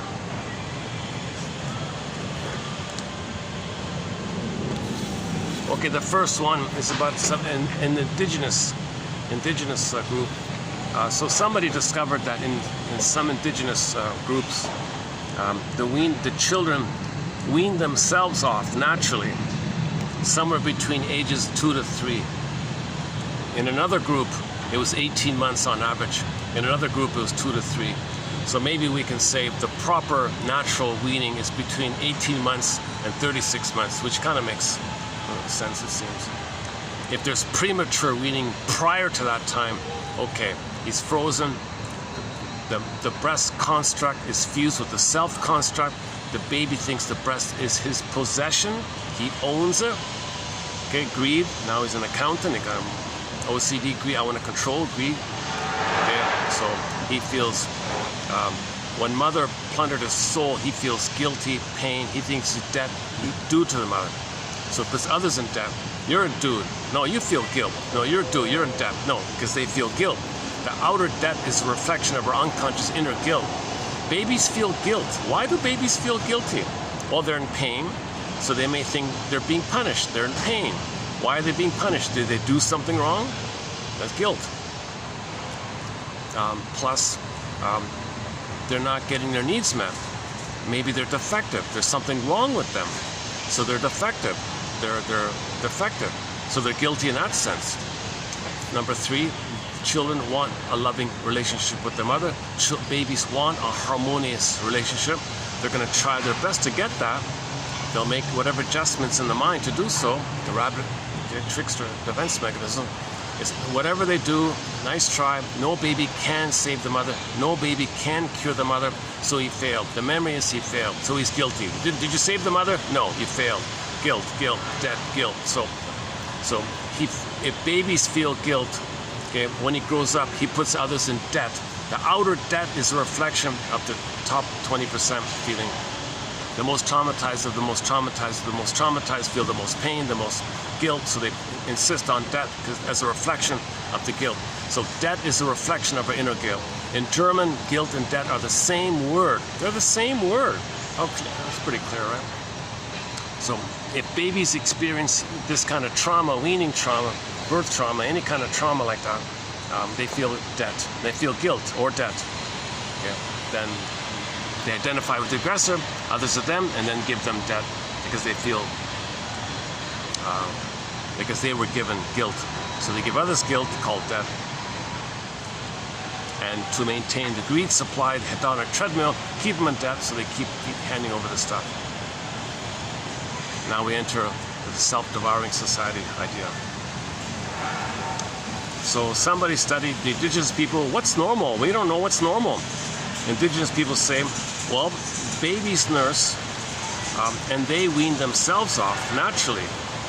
So it's going to be, it seems to be somewhere between 18 months and 30. Now, disclaimer, I'm not a doctor here. I'm just finding quotes and sharing the quotes that are interesting like that. So that's the first one about the Mohave one. Yeah, here's a key one. The Mohave, indigenous people, do not believe the child to have achieved, the born child, right?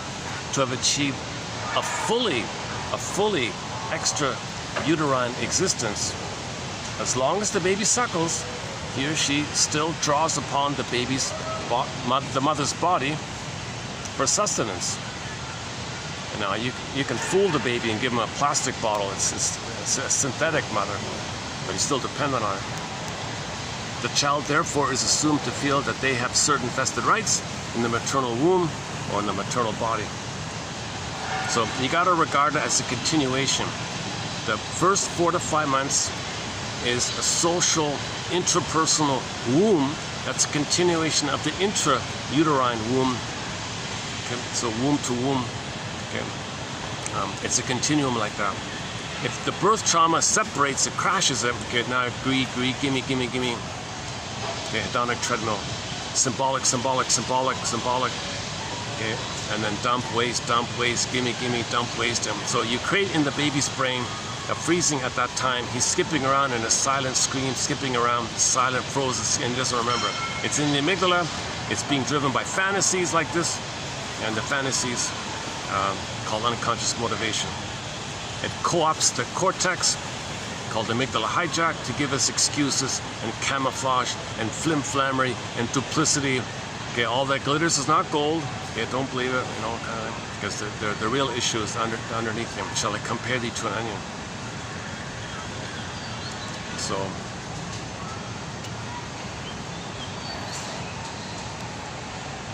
okay, the shrinks often, when you free associate, the fundamental rule, the basic rule, say what comes to mind, free associate. Try to tell your story. What springs to mind? What does this remind you of? Like what you just said. What does this suggest to you? What you just said.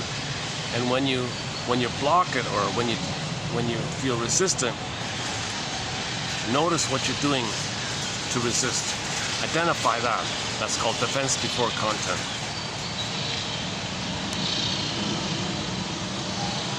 Okay, that's the third one. Okay, one counselor likes to use metaphors. Somebody said, I'm the only one in my family that stands up to my parents, to our parents. The counselor said, you are the lone sheriff in your town protecting the residents from the bad guy. Oh wow, okay, validation. Huh? So you can use metaphors to validate.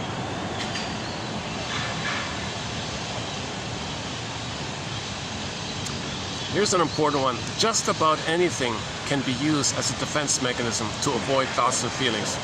Just about anything can be used as a defense mechanism, psychic defense, to avoid. So defense, right? Defense. The baby's in defensive mode. From himself, from his own brain, from the mother. He thinks the mother's a monster. He's scared of his mother.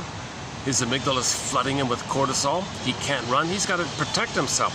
So he does defense mechanisms from his own brain and from the mother. That's called defense mechanisms, because he's in defensive mode from his own brain, responding to the trauma, and the actual mother doing what she's doing. So the baby is defensive mode. So he does tricks of the mind, operations of the mind, maneuvers of the mind, mechanisms of the mind.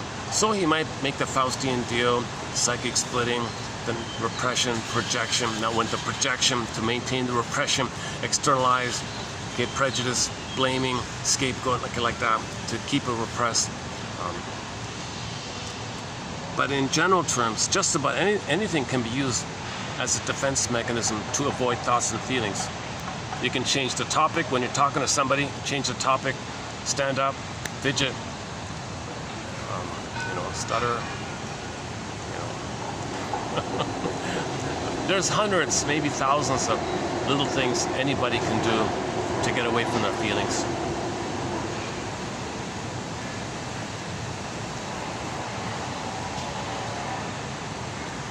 I do it by talking too much, maybe. Maybe I also do it. No, I also do it. Emotional eating, smoking, drinking are common ones. So there's some common ones that we know about. But each person has their own little unique, idiosyncratic set or pattern of things they do to not feel what they would feel if they didn't do those things. What are you afraid would happen if you didn't do those things?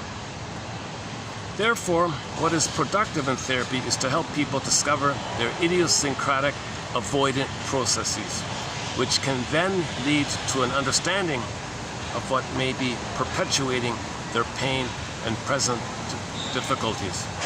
You see, you're trying to feel, it's too painful, you soothe yourself by doing something.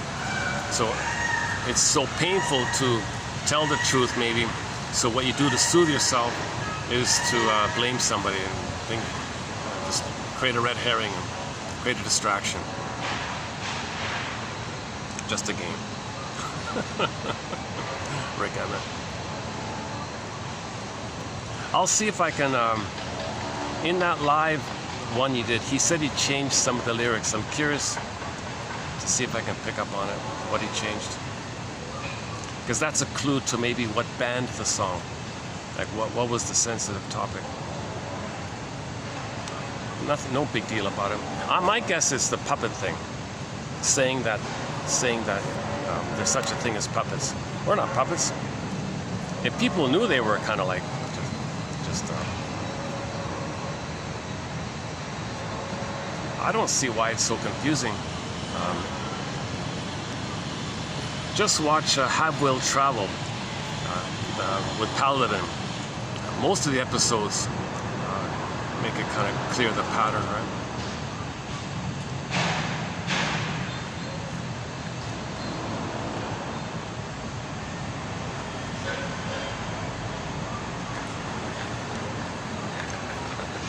Where are we here? No one enters into a new relationship without the influence of prior relationships. Okay. So past, present links. How does the past influence your present? Obviously. So if there's an unresolved trauma with the mother, well, you're going to be drawn and be excited if somebody in the present reminds you of the mother. Your amygdala flares up. Now you're back with your mother. That's called transference. The past is transferred to the present. The present is called the presenting past, or the presented past. Right? So the present's still the past like that. So now you're wired up, now you're flared up, and now you're triggered of the blissful oneness. At the freezing, you unfreeze, the blissful oneness comes. That's the falling in love, spellbound. This suddenness is the Cupid's image of the Cupid's arrow. So if somebody in the present has some resemblance to your mother, let's say, okay, then you think she appeared and she's there now. So now you're back with your mother and you're in a blissful place. Babies feel a blissful oneness. So now you feel the blissful oneness. So just seeing somebody is a trigger.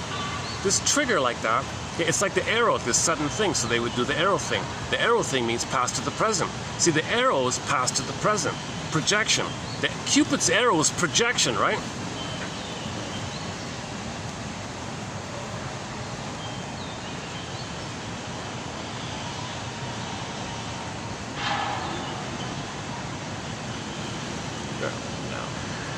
Yeah, they have a really good team here. This stuff here.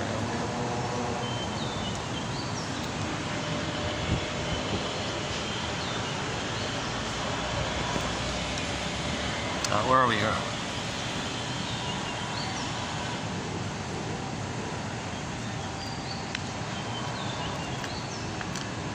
Okay, I'm going to save this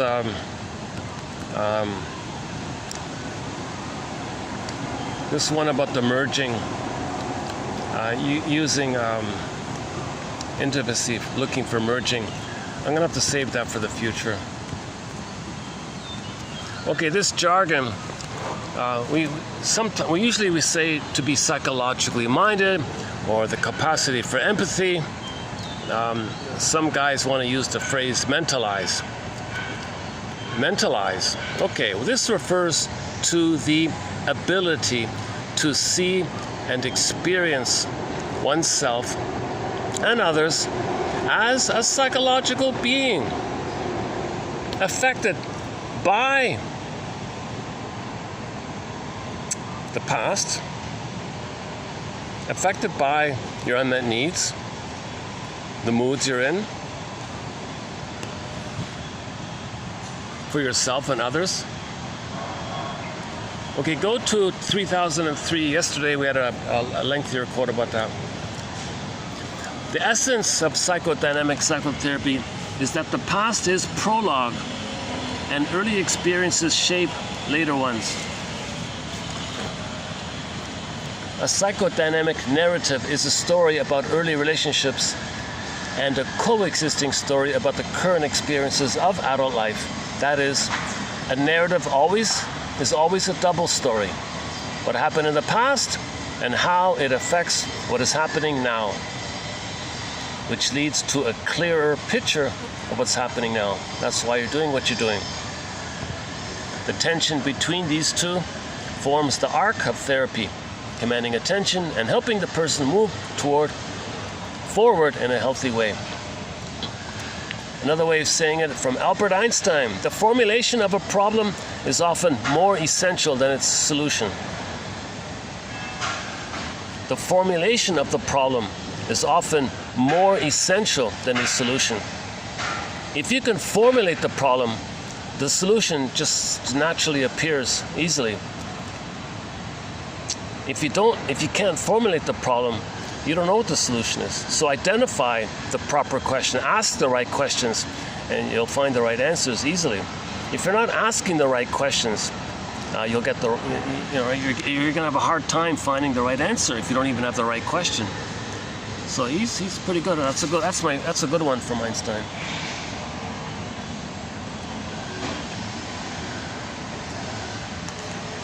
Okay, let me just take another break here. Hold a second. Just a game?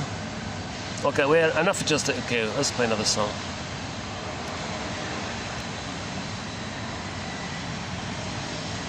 Oh, from the same album, Just a Game, their big hit is called Lay It on the Line. Here's a cover of Triumph's Lay It on the Line by the cover singer Alyona Yaroshina.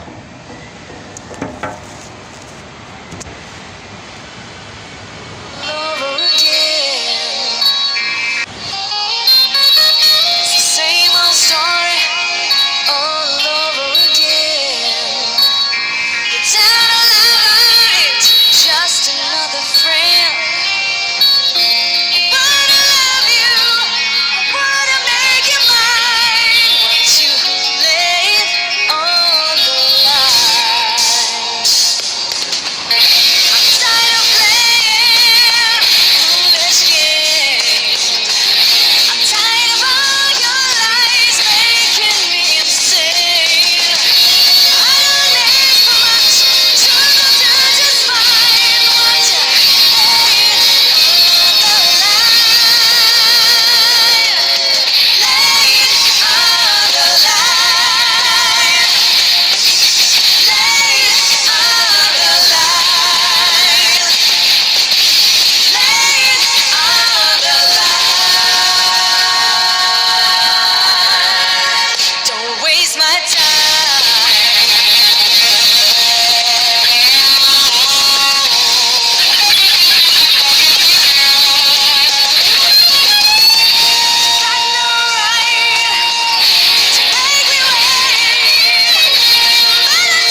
curious, what else is on that album? Hold on a second.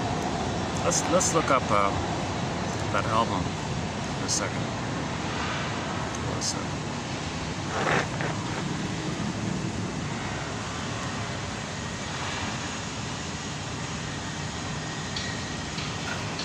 Okay, hold on. Just a game. Okay, just a game triumph. Okay, here we go. Okay, that's yeah, album. What else is on this album? Play album. Okay, here we go. Moving on. Very good song. Moving on. Yeah. Okay, moving on. Lay it on the line. Moving on's a good song. The big hit here is Lay It on the Line. The one you just heard, Lay It on the Line. Young Enough to Cry. We featured that one already. That's a good song. Okay, that one, okay. Just a Game, that's today's topic. Fantasy Serenade, that's an instrumental. Hold On, that's okay. Yeah, I'm not really crazy about the Suitcase Blues ones, but there's some good songs. 1, 2, 3, 4. Yeah, there's 4 very good songs on here. Moving on. Here's the first song.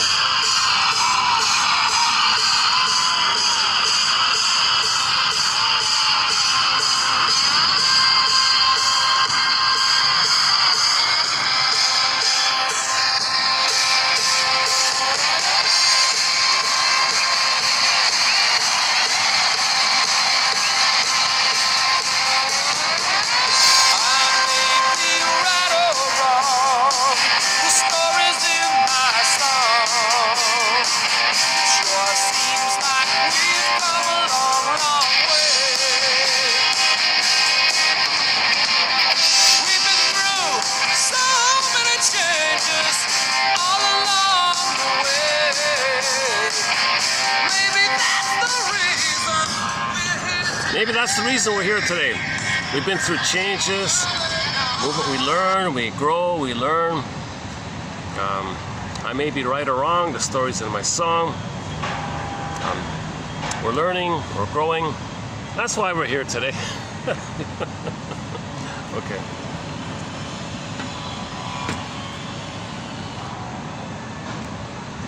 Well, yeah, that's okay. So I think that'll do it for 03, right?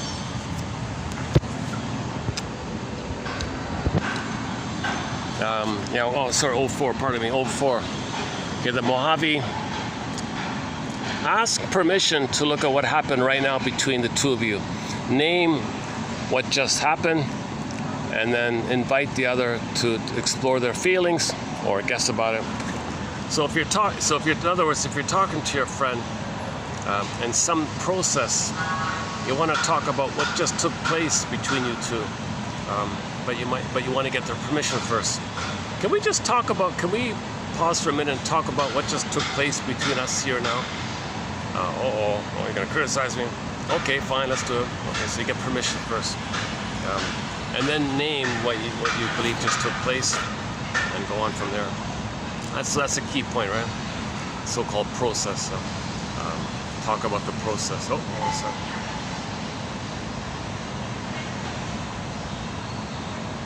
A small group just walked in. All right. No, they're not going to sit here. Unlikely, yeah. They'll sit over there. Okay, that's okay. Moving on. I may be right or wrong. These quotes may be right or wrong.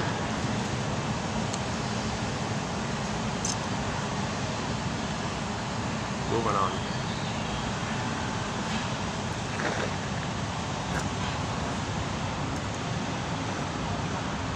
Okay, no one enters into a new relationship without the influence of prior relationships. Just a reminder like that. A very important moment in the work on oneself is when a person begins to distinguish between their neurotic pattern and their essence. A person's real I their individuality can grow only from their sense of their beingness. Are you coming from the false self? The false self is a mask to protect your beingness. Are you aware of the two? Or do you think your false self, that's all there is? The false self is not meant to replace your true self. The false self is there to protect your true self. So the child develops it like a shield like that, like an armor like that. But later on, you don't need that anymore because you're not in the nursery. So now you can connect, reconnect, re-pick up from your real self, your beingness place. Healing and wholeness, the more you reunite with yourself, the more whole you are, the more healed you are, healing, wholeness. We feel alienated from ourselves, estranged from ourselves, when we live with the defensive self, the false self. So at midlife, something's missing. Oh, my embodiment's missing, my beingness is missing, my real I is missing, my authentic self is missing. Okay, well, I've got this shield. Well, now let me look at the shield and see what's underneath it and pick up from there and reunite and reclaim, resynthesize, re-own. So that's in the Snow White story. That's when the miners are mining up the gems. The gems about you are coming up to you. So you want to accept it, and it's mining up. So in the Snow White story, when you realize your soul is frozen, okay, then the miners are symbols of the energy within you that's mining up, reconnecting, reuniting you with yourself. Reuniting you with yourself. That's what the miners are doing. That's why the dwarves are so important. That's why you want to have a good relationship with the dwarves. The dwarves are helping you. You want to befriend the dwarves. That's sort of the main message in the film like that.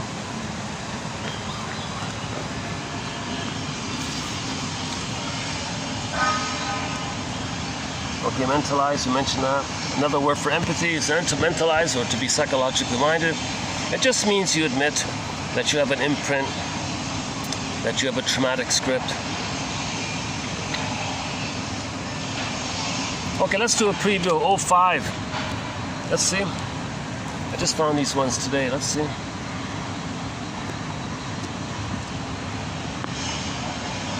Okay, therapy consists of two persons meeting in order to try to understand what's going on in the unconscious of one of them. The client usually has symptoms, conflicts, or other deep dissatisfactions with which he has been struggling by himself in vain, for they seem to be more powerful than any conscious willpower at his disposal. He therefore needs help and comes to the therapist. Shrinker man, shrinker man.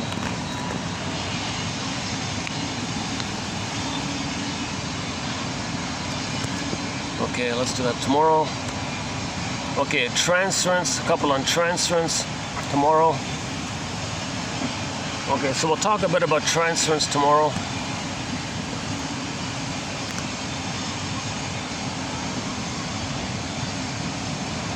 Another transference, okay.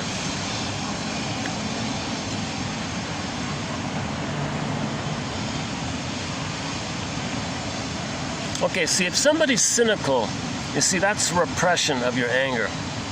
You see, the repression of the unconscious needs does not eliminate them from existence. They continue to seek some avenue of outlet in expression.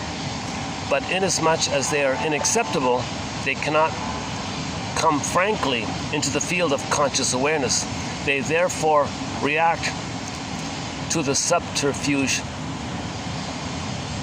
of disguise. So it's disguise. They come to expression by a process of symbolization, which, while it allows them an outlet, while it does allow them an outlet, it prevents their recognition. For example, the cynic, okay, the unconscious tendency of your rebounding anger at your mother. Your anger at your mother, in other words, may work itself off in a form of bitter wit, bitter banter, or reaction formation. Okay, here's an interesting metaphor of the unconscious. So just like with archaeology and geology, we may find some dinosaur bones and things like that. Well, our unconscious is kind of like our dinosaur bones, something like that. The unconscious is the historical past of the psyche, just as the embryonic gill arches are part of the historical past of the body, and like the gill arches, the evidence of its existence is lost, except to the scientific explorer, because it comes to be woven into the fabric of present living by being incorporated into those functions with which present purposes are carried out. Just as back of the thyroid cartilage in its historical development can be found a gill arch, okay, so back of a present character trait, okay, such as a peculiarity of speech or posture, may be found an unconscious trait, for example, a feeling of inferiority. Yeah, my posture isn't the greatest, but I don't remember what causes that, right? Okay.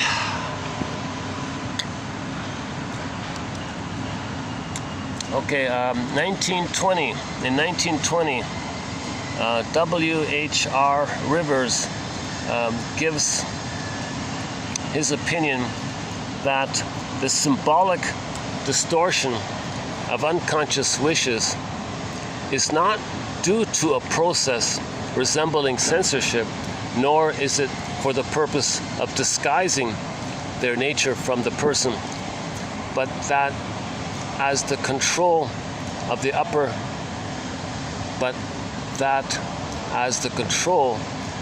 psychic levels is removed for any cause, the lower levels function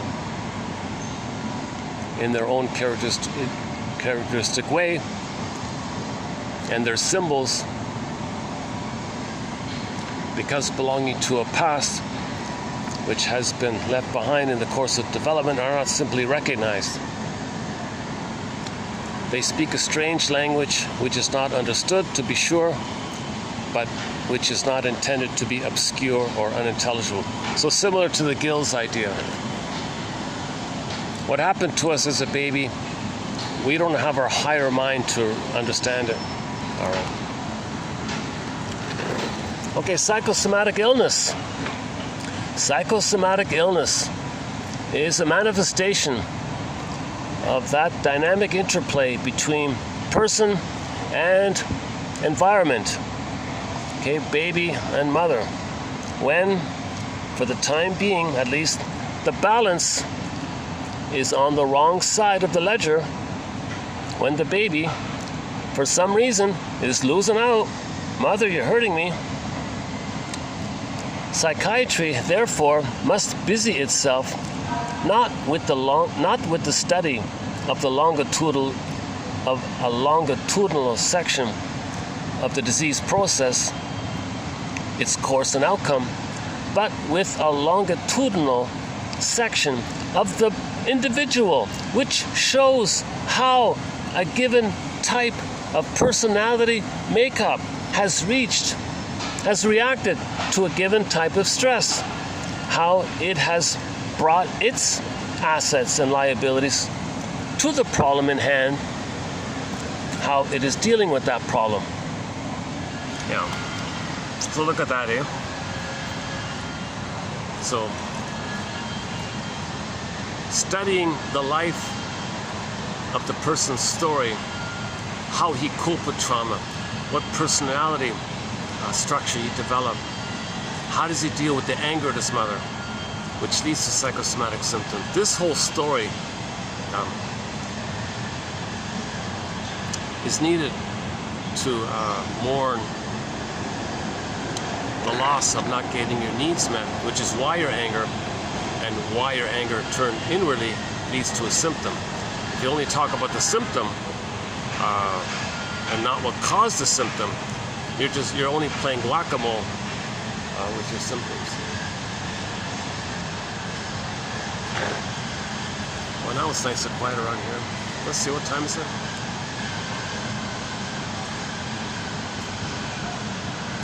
4:20 a.m. Son of a gun.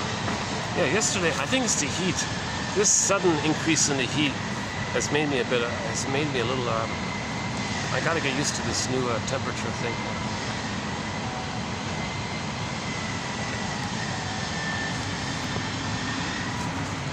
Okay, so we'll cover this one again tomorrow.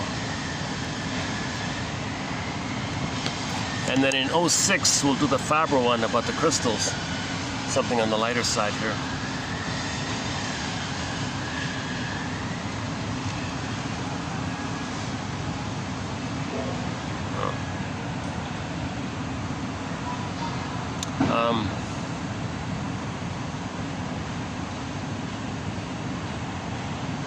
Can you play another song here?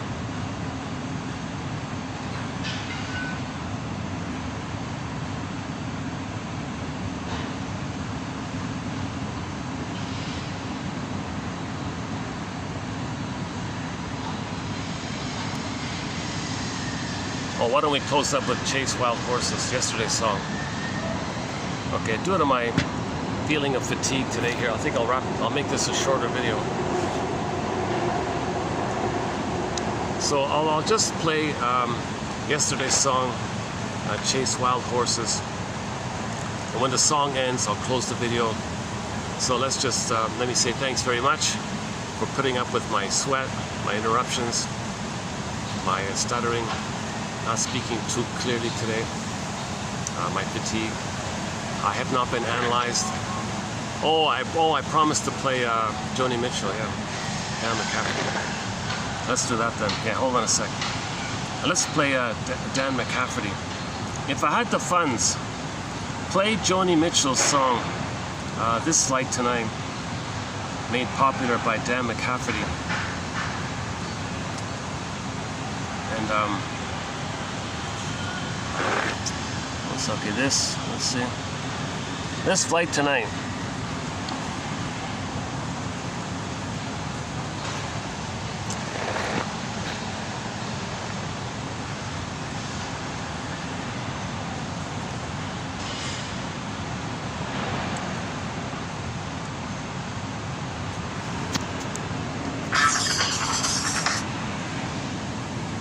Oops. Again? Oh, here we go.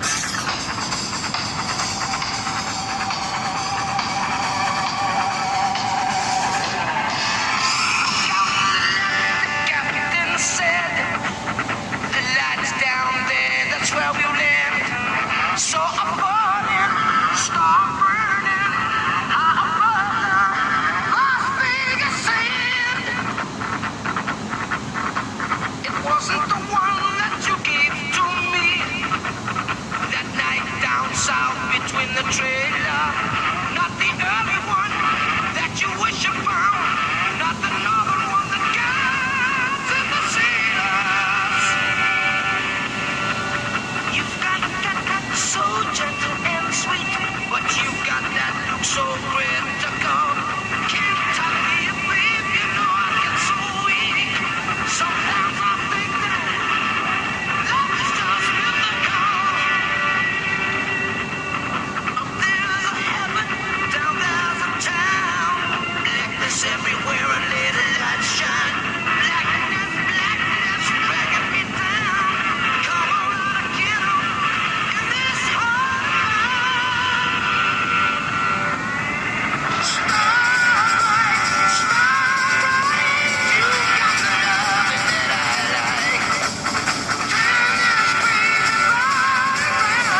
be on this flight tonight, do the therapy process,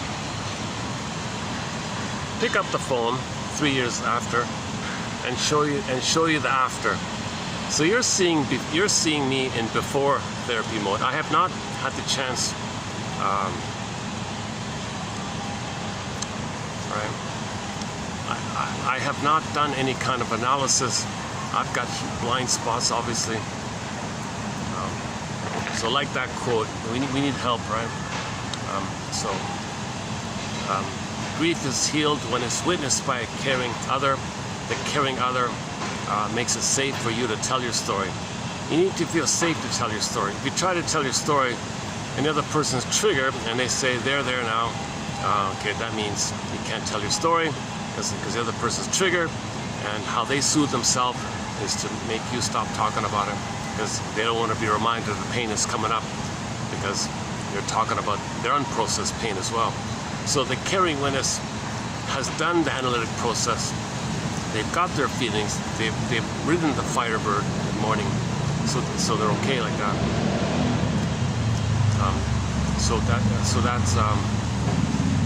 That means you feel safe to tell your story. Okay, that's like a chance to finally tell your story.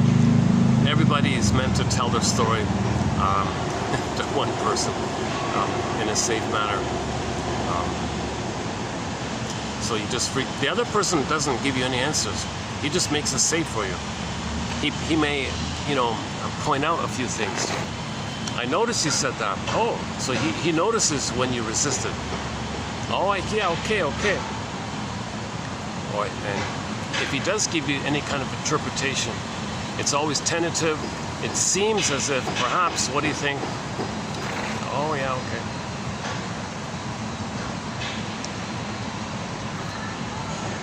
The idea is to, the theory is that after 3 years of this interaction, you'll remember that there was somebody in your life who supported your healing, and a memory of you being supported by this, and there's a new relational unit in your mind, an object that supports your healing, and you feel supported by an object that supports you, and you feel supported for this, and you build and you pick up on that.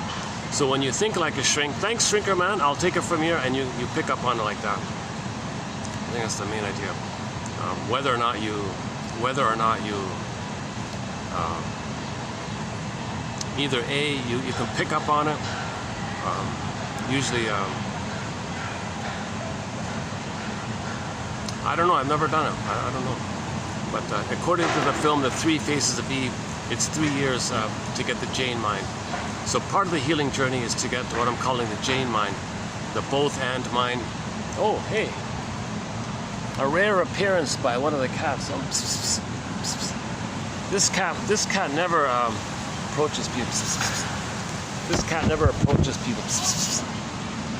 Oh, he's only got, oh, poor cat. Does he not have an ear? What happened to his ear? My goodness. Oh. Oh, this poor guy.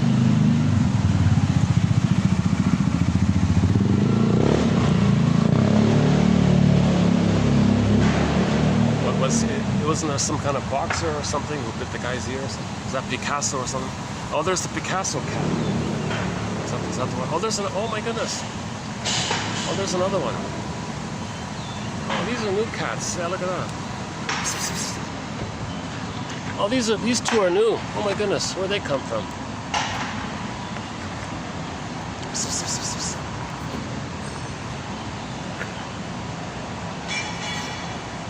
Oh.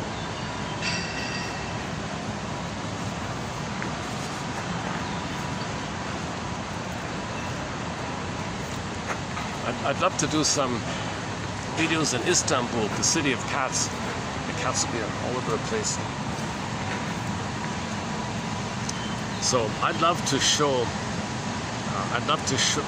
do a video after therapy.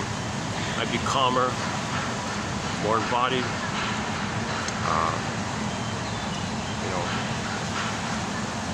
My anxiety won't distract from the message.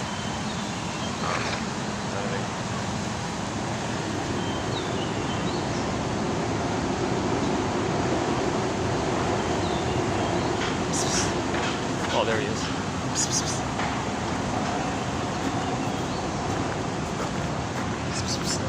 Get him in. Too bad I don't have any snacks.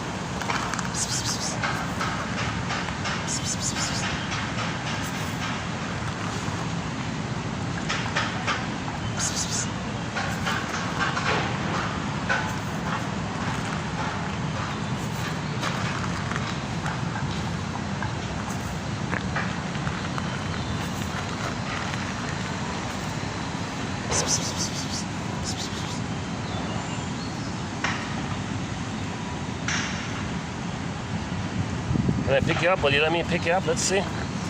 All right. Oh, he's a friendly one. Okay. Hey there. No. Hang on, hang on. Maybe if I sit down, you'll calm down. Okay, hold on. How about this? How about now? Is that gonna work? Well, Kat, who are you? Do you want to introduce yourself? Where'd you come from? I've never seen you before. Are you, did you just make your way over here from some other place, or are you lost, or is somebody looking for you? What's with your buddy? He's got no ear. What's going on with your buddy there? All right. You're moving on.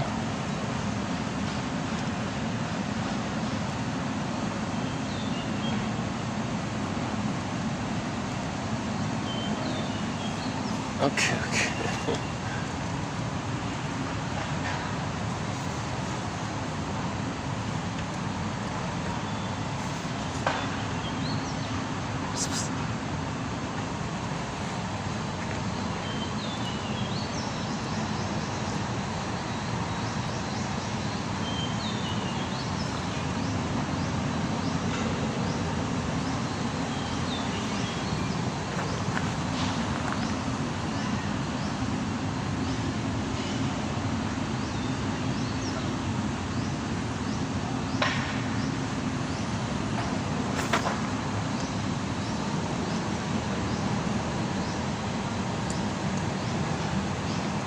Okay, as promised, let's close up with chase wild horses, and then I'll wrap it up there.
Okay, thanks very much.